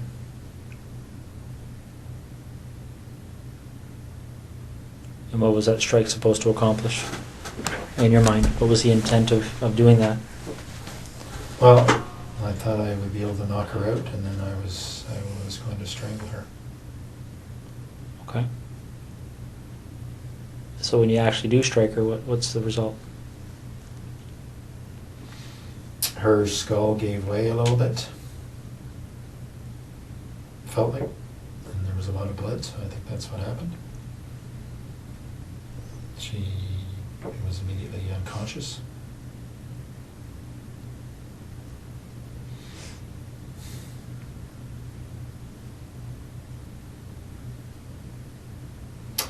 And then I strangled her. How'd you strangle her? The same rope. Just put her on her neck Okay. while she was unconscious.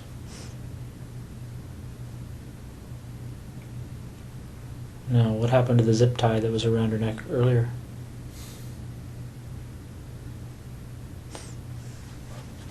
I took it off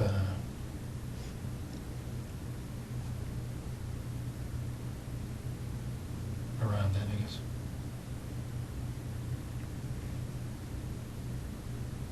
Did you take it off before you put the rope around her neck, or after, or do you remember? After she was dead. Oh, okay. So the zip tie was around her neck while you used the rope? Mm-hmm. Okay. Did you leave the rope around her neck? No. Okay. And how did you know she was dead?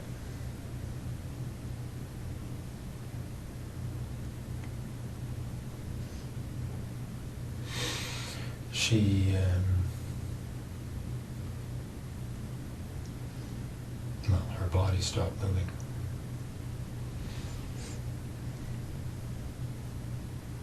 Okay. So what did you do after that? I bound her up to there's her fetal position.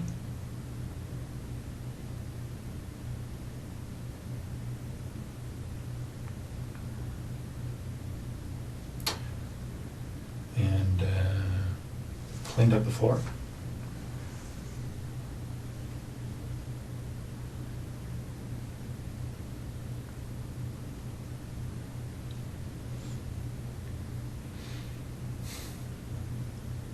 No, you say you bound her up. Are you referring to the duct tape that you talked about earlier? Yeah. Okay. So then what did you do?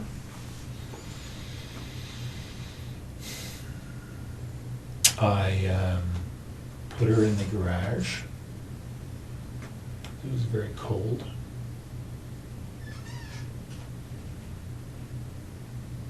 And then I went into the base. Okay. Why'd you go to the base? Pardon me? Why'd you go to the base? Because I was flying early the next morning. Okay. So what time did you leave to go to the base? Well, I told you about between 9 and 10 or so. On the Friday night? Yep. Okay. So you fly, and Then I drove home to Ottawa. so which night would you? Saturday night. So you land, and what time are you landing? 6:30. Okay. Saturday night. Did you go by the house in Tweed on your way to Ottawa? Or? No. So you drove straight home to Yeah. Ottawa? What time did you get there at? Do you remember? Sometime before midnight. I can't quite remember, but I think I went in the office first, did some work. So I think I got home to Ottawa just before midnight, something like that. I think. Not sure. I slept for a little bit at the Tim Hortons in Brockville. So it might be later. I honestly can't remember when I got to Ottawa, but Okay. yeah, midnight-ish, Saturday. Mm-hmm.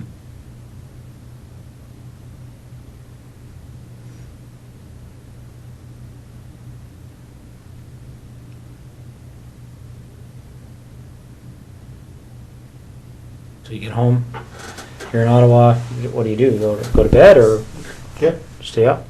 Okay. So then what do you do the next day? Well, my wife and I did some stuff. I can't remember what was going on that day. You know, putting together the new house. And I headed back to Tweed that night. Mm-hmm. Is that right? Sorry. No, I didn't. I had Monday off. That's right. I had Monday off, and then I was visiting one of the units in Ottawa on Tuesday. So I didn't head back to Tweed till Tuesday night. Okay.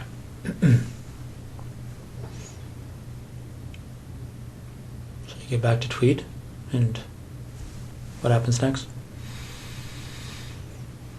I took Jessica's body to that spot. Okay. That happened on Tuesday night? Just this past Tuesday, obviously? Yeah. Okay. Do you remember what time that was? It was pretty late. It was midnight-ish. I'd say between midnight and 1 on Wednesday morning. Okay. What made you decide to measure that distance, that 0.7 kilometers?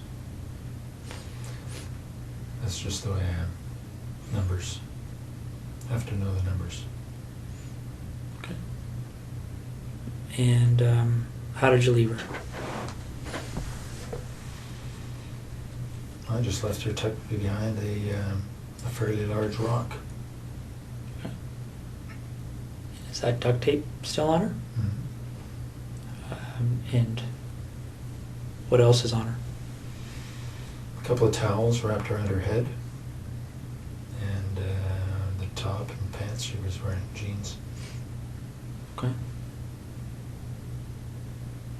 Did you ever go back there? No. Right.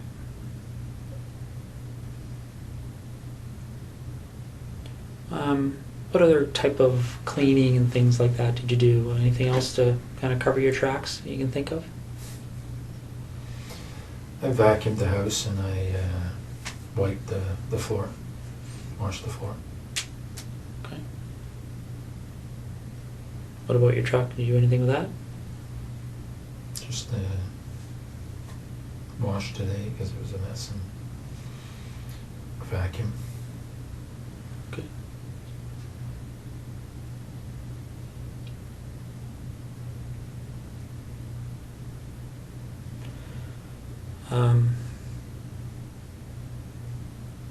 So Marie Franz,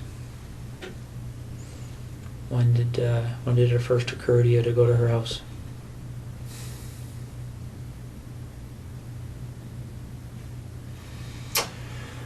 Well, probably in October. October, November, not quite sure, but somewhere in that time frame.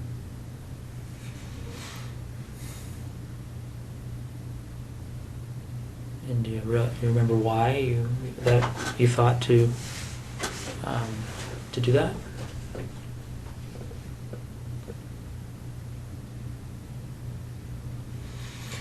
Well,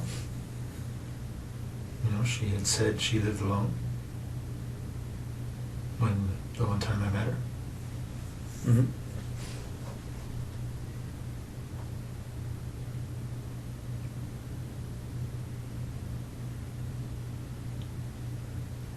Yeah. Okay.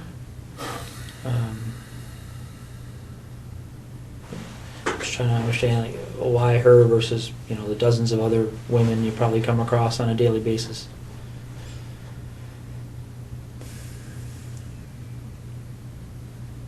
I don't know.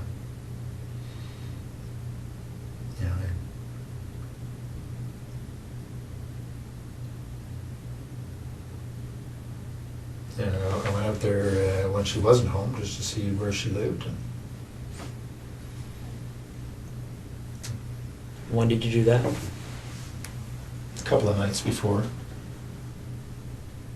How did you know her address? There's a nominal roll for the basement. Okay. So when you go out there a couple of nights before, do you remember what night that was? When you were there first time? I don't, but it was within 2 or 3 nights, I think. Okay. Probably, well, no more than 4 anyway, something like that. And did you actually go into her house on that occasion, or did you? Okay. So what happened that night? How'd you get into her house? This window in the side of the basement, side window. Just a back step a bit. How did you get to her house that first night you went there? I drove. What did you drive? I think I drove my truck. Kind of find her. Do you remember where you parked it? Yeah, I parked it. There's a bit of a division in the residential areas there. I parked it on another side. 600-700 meters away. Okay. So not on her street, on a different street? Do you remember what street you parked on? No, but it's actually might be the same street, but there's an interruption in the street where there's a construction zone. So there's a pathway in between. So I think it's probably the same street. Okay. So you go to her house, and when you went there that night, did you know that she was away? I'm not sure if I knew entirely, but I think I thought she was away. Okay. Is that based on her schedule, or how would you know that? Well, because I fly with a squadron, I have access to the schedule, and Okay. it's a slightly different schedule she has, but that's probably how I know. You don't know for sure? I think that's probably how I know. Okay. So you go to her house, Mhm. and what do you do that night, the first night? I looked around and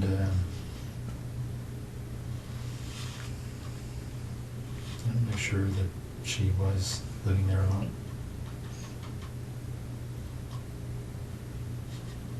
And I'm sorry, did you say, I can't remember if you said, how did you get in? Same way. It's about side basement window. Side basement window? Okay. Do you remember what kind of window it is? Like what made it, Well, I just noticed it was, noticed the flashlight, I could see that it was not locked. It had been opened slightly. So I removed the screen, slid it open, went in. okay. So you go in and you're in her house, figuring out she lives alone, and do you do anything that night? Yeah, I was playing with her underwear. What do you mean playing with her underwear?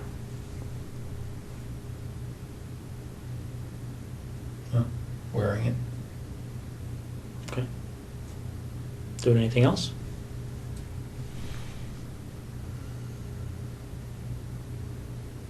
No, I didn't touch her stuff.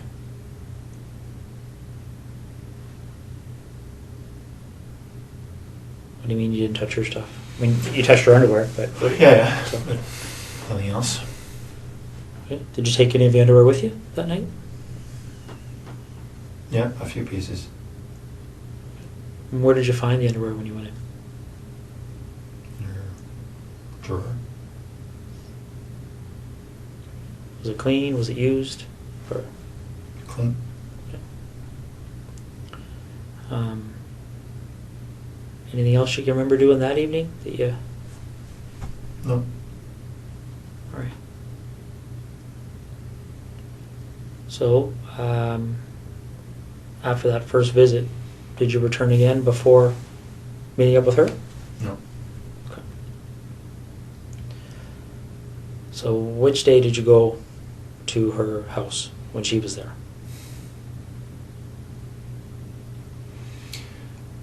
Well, the night before I went to Ottawa, so I think that was Monday night. All right. So let's walk through that. What time do you think you got there? About 11 or so, probably. 10:30, 11. Okay.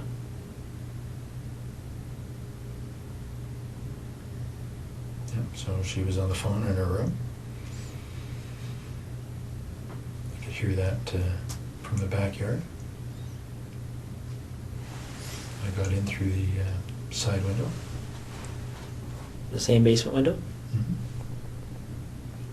How could you hear from the backyard? What was...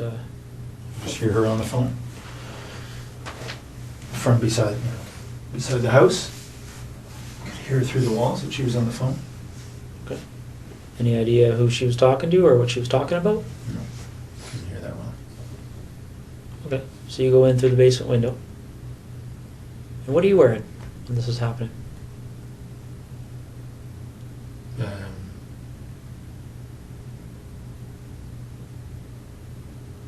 A sweatshirt and Dockers, I guess. And the 2 pieces on my head. Okay. And where are those 2 pieces now? Pieces that you wore on the head? They're probably in my bag, in my luggage bag in Edison in the bedroom. What does your luggage bag look like? It's a blue duffel bag type thing. It's right beside the bed. Okay. Is it the only blue duffel bag in your bedroom? Mm-hmm. And these pieces, what do they look like again? It's a blue headband. Okay. Standard blue, winter headband. And black skull cap type thing. Okay. Any insignias or anything on them? Yeah, there are, but I don't know what they are. The blue headband has something stitched, a name of some sort stitched on it. And the skull cap has some sort of emblem, white emblem on the black. Don't know what it is. Are they like sports emblems or company emblems or? It's the manufacturer's. Okay. Anything else in that blue duffel bag? I don't think so. Is it full of things other than? Just my clothes. Okay.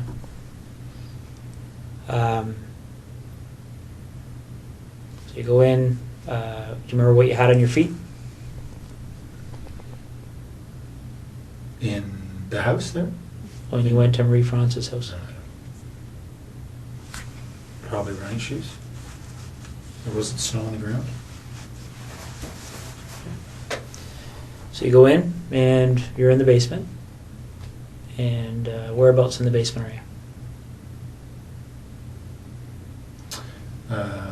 By the furnace. Okay. And what are you doing? What's your sort of plan at that point? I was waiting for her to go to bed. Okay. And how long did that take? Well, she didn't. Because then she came down looking for the cat. All right. And what happens next? Well, as I described, I subdued her. Gave her the flashlight. But essentially, wrestled her to the ground and tied her up.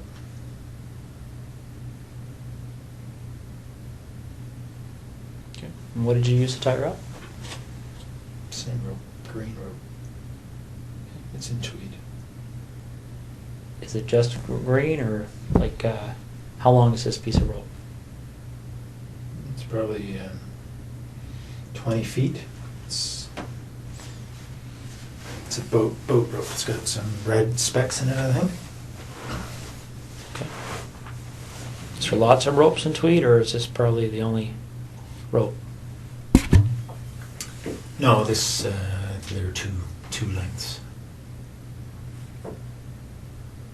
2 lengths of the same green rope? And were they both used? Well, I only ever had one with me, so I don't know if I used the same piece both times or not, but only 2 lengths of rope. Okay. So you tie her up. How did you tie her up after you subdued her? Okay. And what is she wearing at that point? She wasn't wearing anything to start with. So when she came down to the basement, she had no clothes on? Mm-hmm. She had some sort of a shawl over her shoulder. Okay. And she immediately dropped when she saw me. Did she say anything when she saw you? She did. She called out, "You bastard." Okay. And then what happened? I subdued her as I described. By hitting her with that red flashlight? Mhm. Okay. Although they were more glancing blows. Cut her skin, but weren't doing much else. Okay.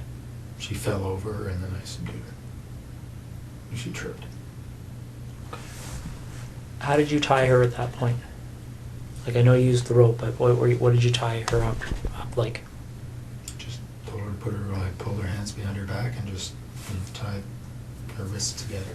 Okay. And then what happened after that? Then I took her upstairs.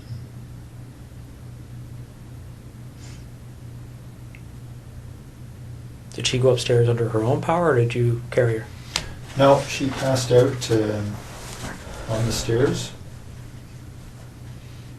and then I carried her up. Why do you think she passed out? I expect from the hits to her head.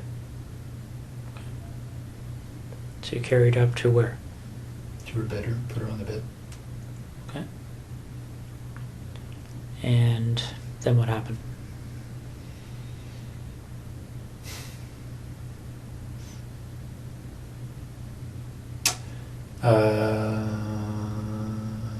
Well, as I described, I think she's on the bed.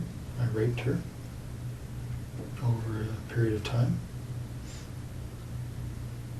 Okay. And again, just to be specific, what sex acts took place? Just vaginal. Your penis and her vagina? Yep. Any condom used? No. Did you ejaculate? No. Did you ejaculate at any point with her? No. Okay.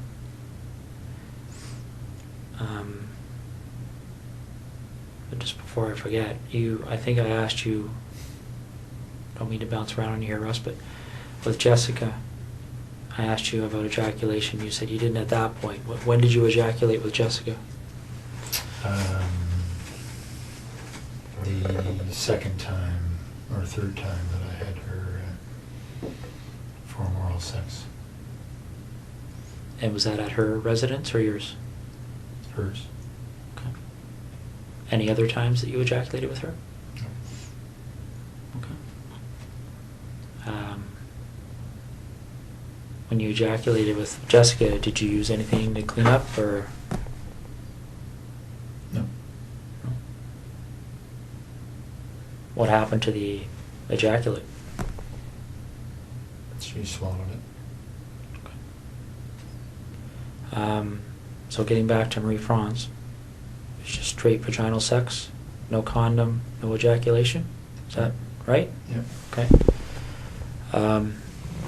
How long does that go for? Like, how long were you engaged in that activity?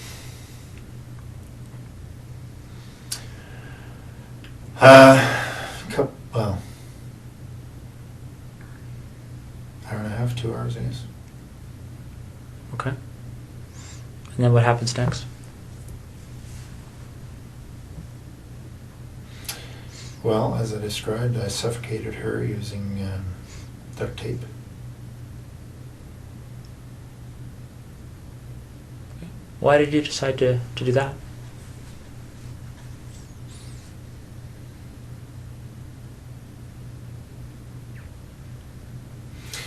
Well, again, because of the pictures. As I described to you, it would have. It was going to be a pretty straight line back to Tweed. Okay. But why did you decide to use that method versus something else?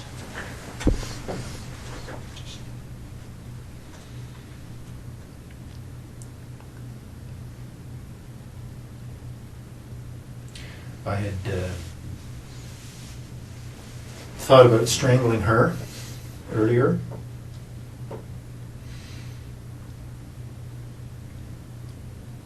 That's on the video. What is? My, well, it was a short-lived attempt because she struggled quite a bit.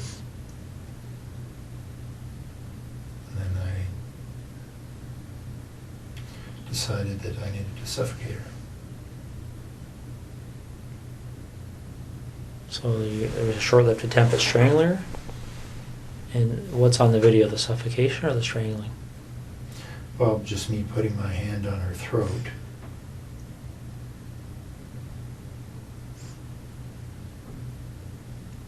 And then her responding, you know, no surprise, very aggressively.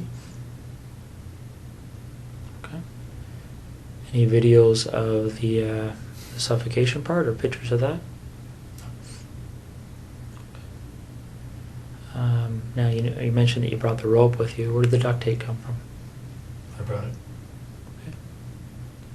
Okay. And what did you do with it afterwards? I think it stayed in tweed. What color of duct tape are we talking about? I know it comes in a variety of colors, but Gray. gray.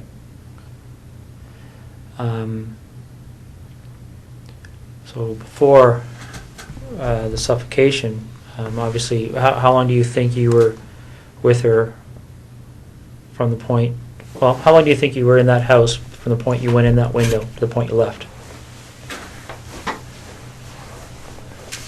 Probably 4 hours. Okay. So, correct me if I'm wrong, did you say you got there at 11? Or around 11? I think that's right. Okay. So you left around 3 in the morning? Well, I was in the basement for quite a while before she came down. Right? She wasn't going to bed. So I was probably in the basement for 30, 40 minutes. Okay. So by the time she saw me, it was probably closer to midnight.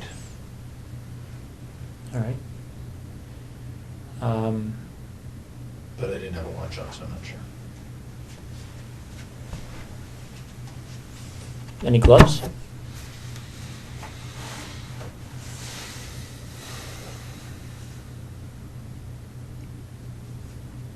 I don't think so.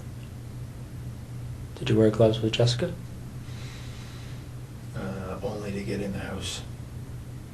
It was a very cold night. And what about the 2 women in tweed? No gloves. So while you're with Marie Franz,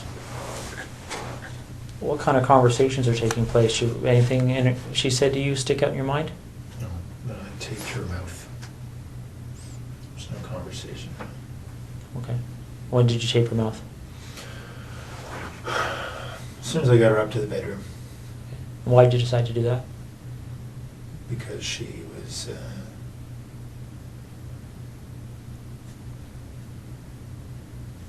quite aggressive. In what way? I was confident she would have screamed, given the chance. What way But was she did initially, Did she? Okay. in the basement. So in what way was she aggressive? Well, just in, when she discovered me, she was very vocal, screamed quite a bit, until I'd subdued her, so I expected she would scream again, given the chance. Okay. Do you remember how you left her residence? Back door. Patio door. Okay. Did you take anything with you that night? Some of her underwear. Anything else? No.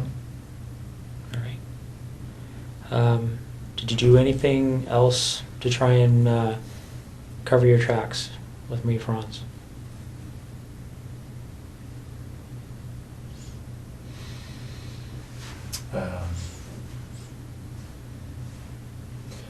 Well, I had turned off my BlackBerry before I left Trenton.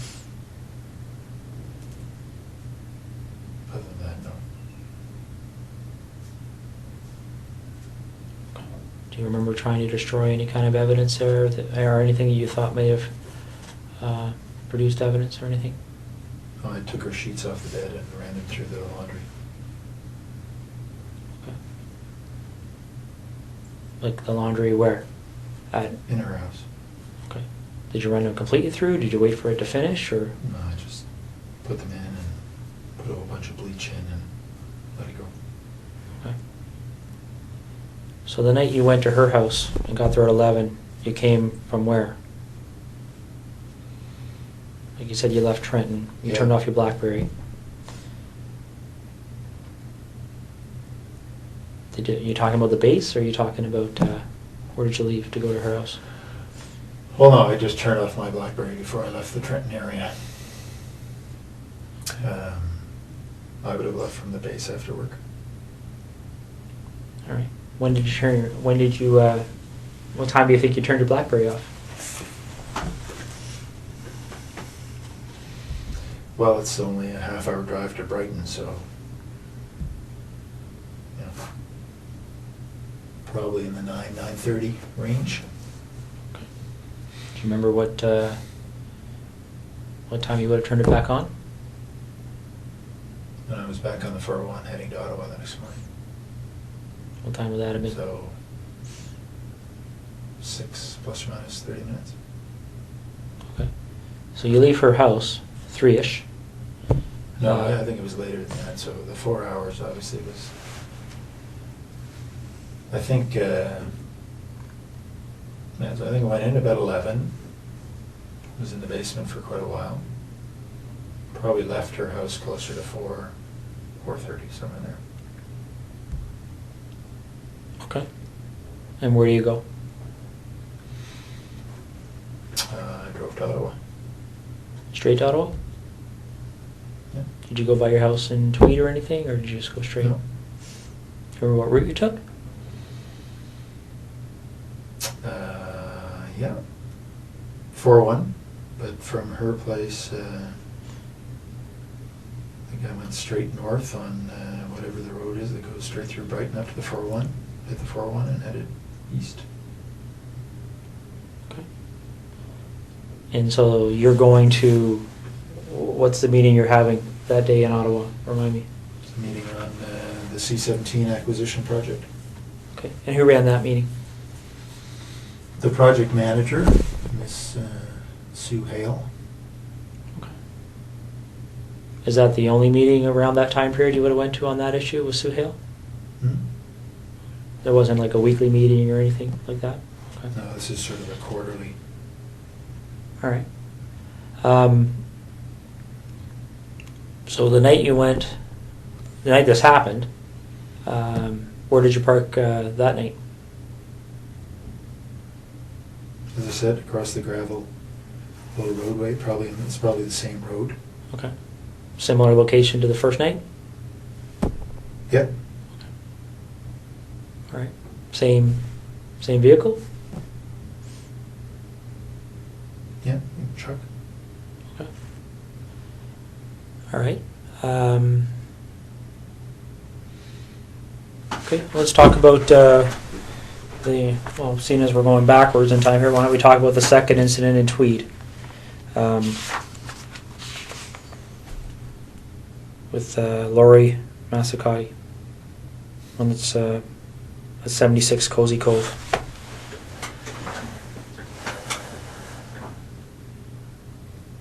How did you decide on her? I knew she lived alone. That's it. And how did you know that? She lived 3 doors down and didn't know her, but I knew she was pretty lone. She had a boyfriend and hadn't been around.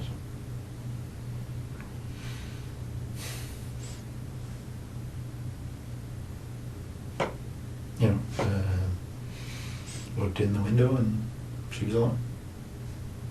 So she had a boyfriend, but he wasn't too frequent? Okay. Well, he was. She told me that they were fighting, so that's why he hadn't been there. Okay. So,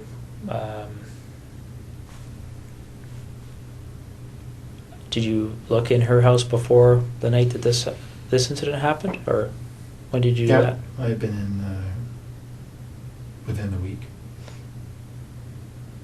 Probably a couple of nights earlier. What did you do that night? I looked around to see if there are any permanent signs of her boyfriend, I guess. Took one or two pieces of her underwear.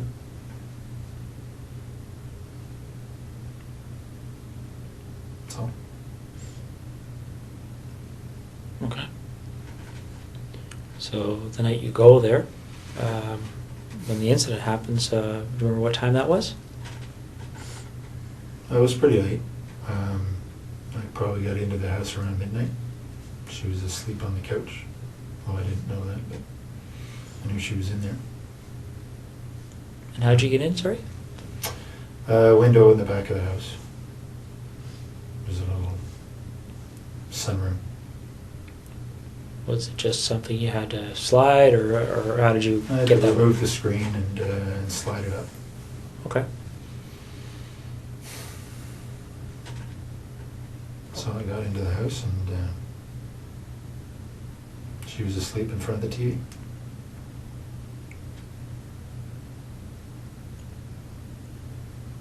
Wearing anything on your face that night? Yeah, same things. Okay. The headband and the cap? Okay. What kind of clothes did you have on? Just dark sweatshirt or pants. Right. So she's asleep on the couch, you're in there, and then what happens?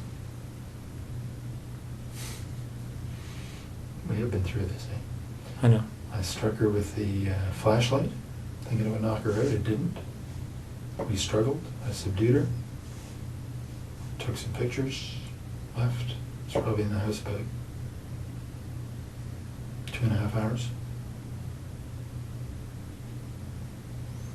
It's a pretty short description for 2.5 hours.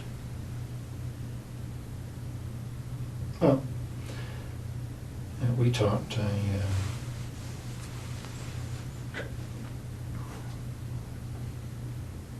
told her I wasn't going to hurt her.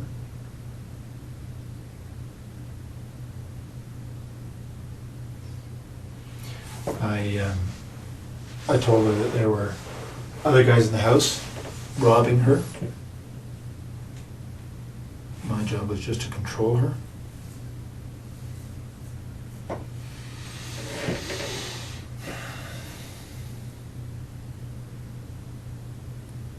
What did she say to that? She was scared. Worried she was going to be seriously hurt. Did she say that, or did you just assume that? No, no, she said that. She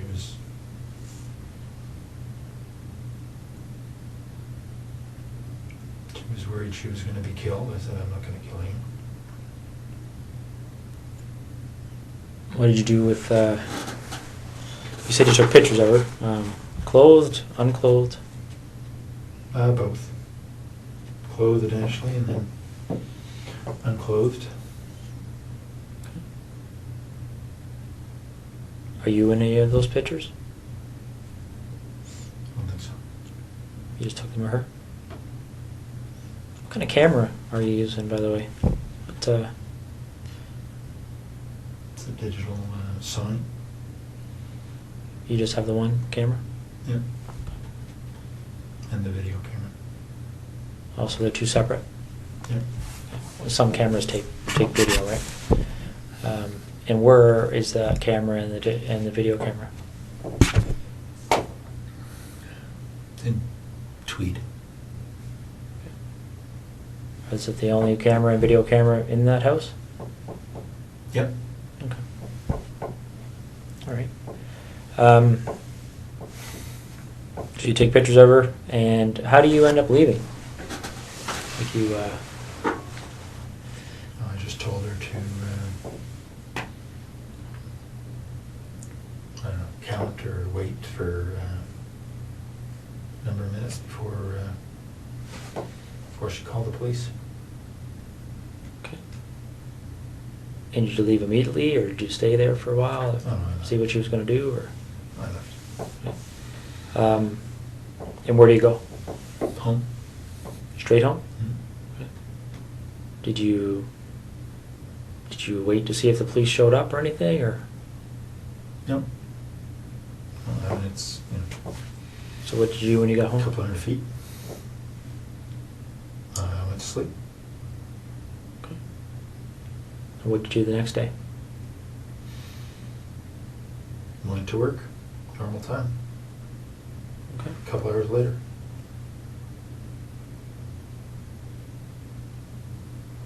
All right. Do you remember how her clothing was removed?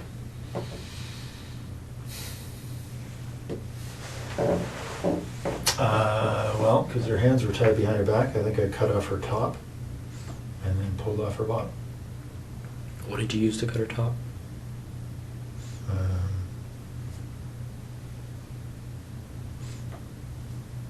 I can't remember if it was a knife or like a folding X-Acto knife or Leatherman or one of the two. Are these items that are in your house in Tweed? Yep. Okay. Was there ever any other time you used a knife to cut off clothing or anything else? Do you remember? I cut off Jessica's top with a knife, so her hands were tied behind her back. That's all. Okay. And where's that knife? Which knife did you use that time? That was a Leatherman. That was leather? Tweed. Is it the only Leatherman in Tweed? Mm-hmm. Okay. So on the 16th of September, when you went in that night, was that the first time you've been in her house? Yep. Okay. And why her? Just because I'd seen her and she was cute. That's it. Okay. So there was no...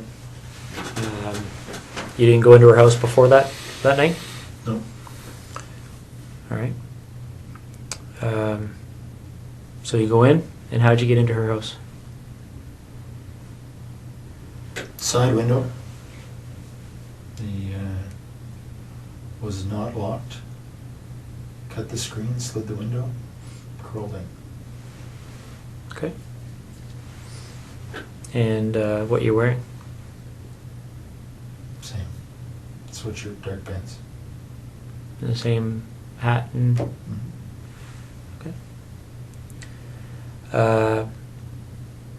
And where do you find... In bed, asleep.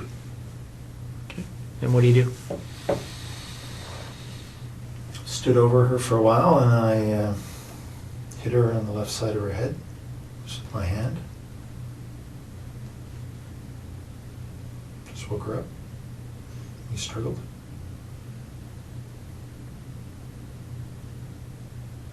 You know, I just lay on her.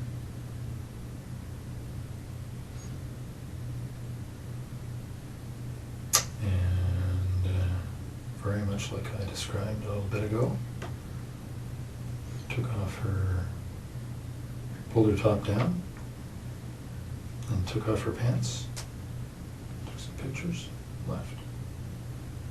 Do you remember her saying anything to you? Yes.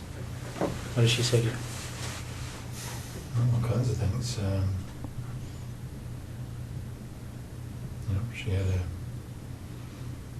a young baby just next door, the other room, 8 months or so. She's obviously concerned about the baby. Concerned for herself. I assured her I was not going to hurt her. Physically, anyway.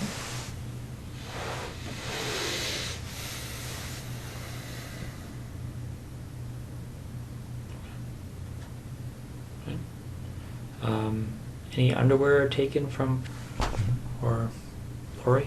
Yep, both. And where would they be located? In Tweed.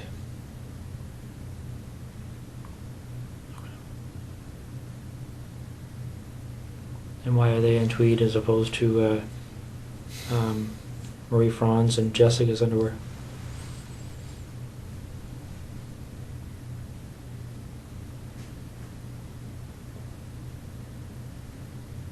I don't know. Do you remember how much of their underwear you took?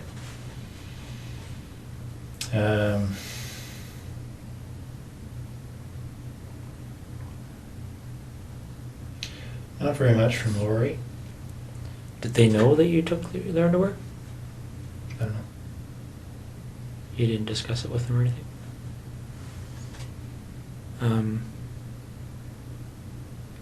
So where in Tweed would their underwear be?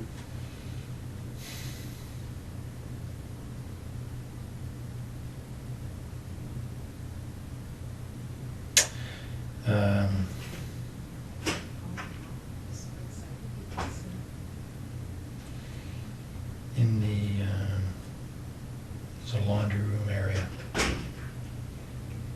Okay. just between the house and the garage. Right?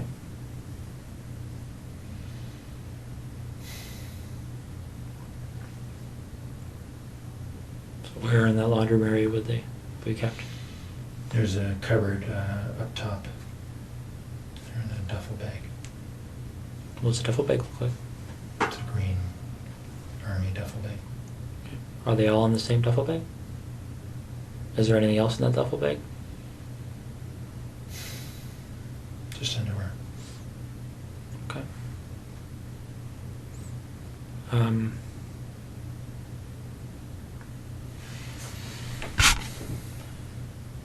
When these pictures are looked at, you talked about being in Marie Franz's underwear on the first night you went in. Did you take photographs of that?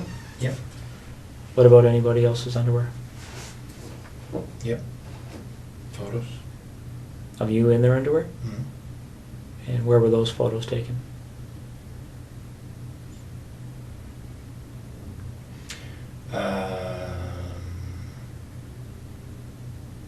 Well, sometimes in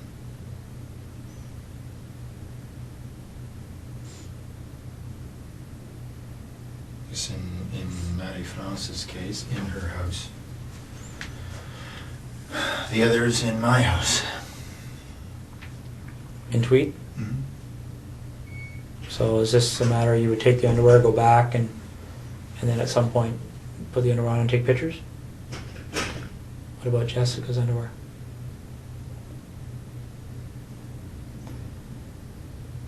She's only her, right? So you don't have pictures of you in her underwear? No. All right.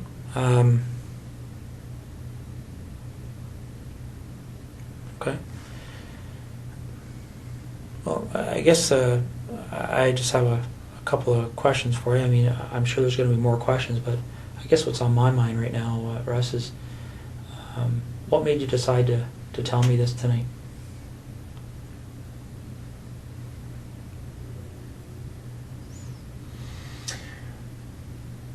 Mostly to make my wife's life easier. Is what you've told me tonight the truth? Yeah. Okay.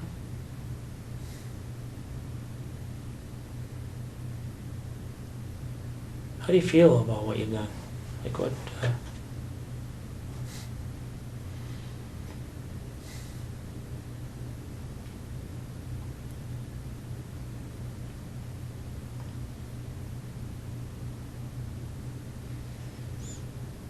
Disappointed. Okay. Let me ask you this: if this didn't come to the point it's at right now, if for whatever reason you didn't end up on our radar, so to speak, do you think it would have happened again?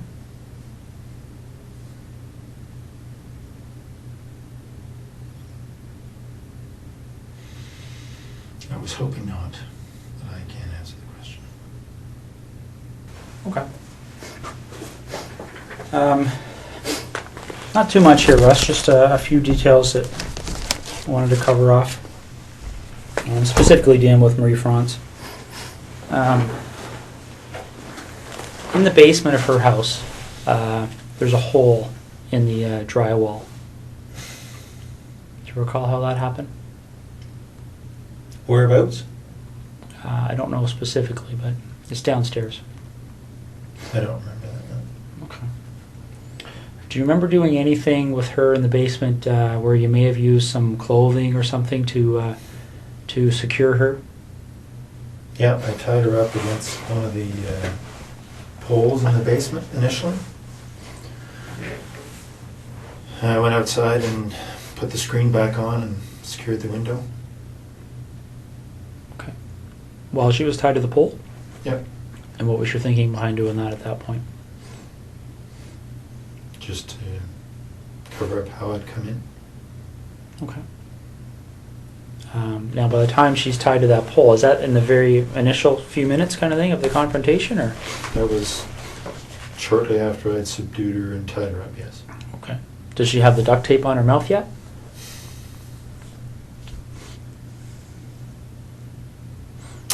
I think probably. Okay. The pictures will show it. All right. Now, in the upstairs bathroom, by her bedroom, there's looks like something's occurred in there. Do you remember that? Yep. What happened there? She had passed out on the bed, and I had gone to look out the front window, see if anybody was coming. And she got up and closed the bedroom door and raced into the bathroom trying to get somebody's attention. But her mouth was taped and her hands were tied. Okay. What did you do as a result of that? Well, I just got in and subdued her again and got her back into the bedroom. Didn't do anything, just regained control of her. Okay. If I remember correctly, there's a bit of blood in there. Do you know where that blood would have, how that would have occurred? All the blood was from the initial hits as I was trying to subdue her. Okay. Her skin breaking with the blows to her head. Okay. Do you recall blood being in the bathroom? No, actually, I didn't have the light on in there, but it doesn't surprise me. Okay. There's a pair of underwear and some socks on the floor of that bathroom that belonged to her. Do you remember how they got there? Do you remember seeing them? See them. Okay. What do you recall doing to her breasts? It's pretty clear that there was something happened to her breasts. Do you remember what that might have been? No, I certainly touched her breasts. I didn't do anything to hurt them. I remember that. No. Okay. All right. Well, Russ. Now, when I suffocated her, she was on her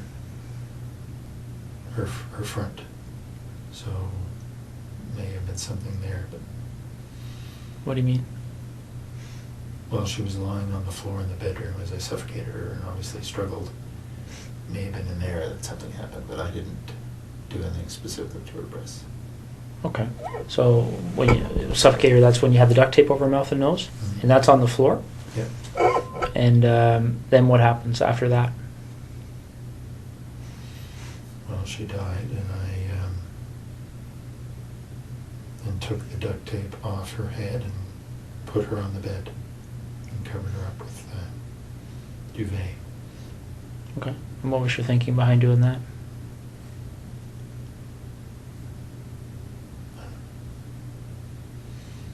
Nothing really. Okay.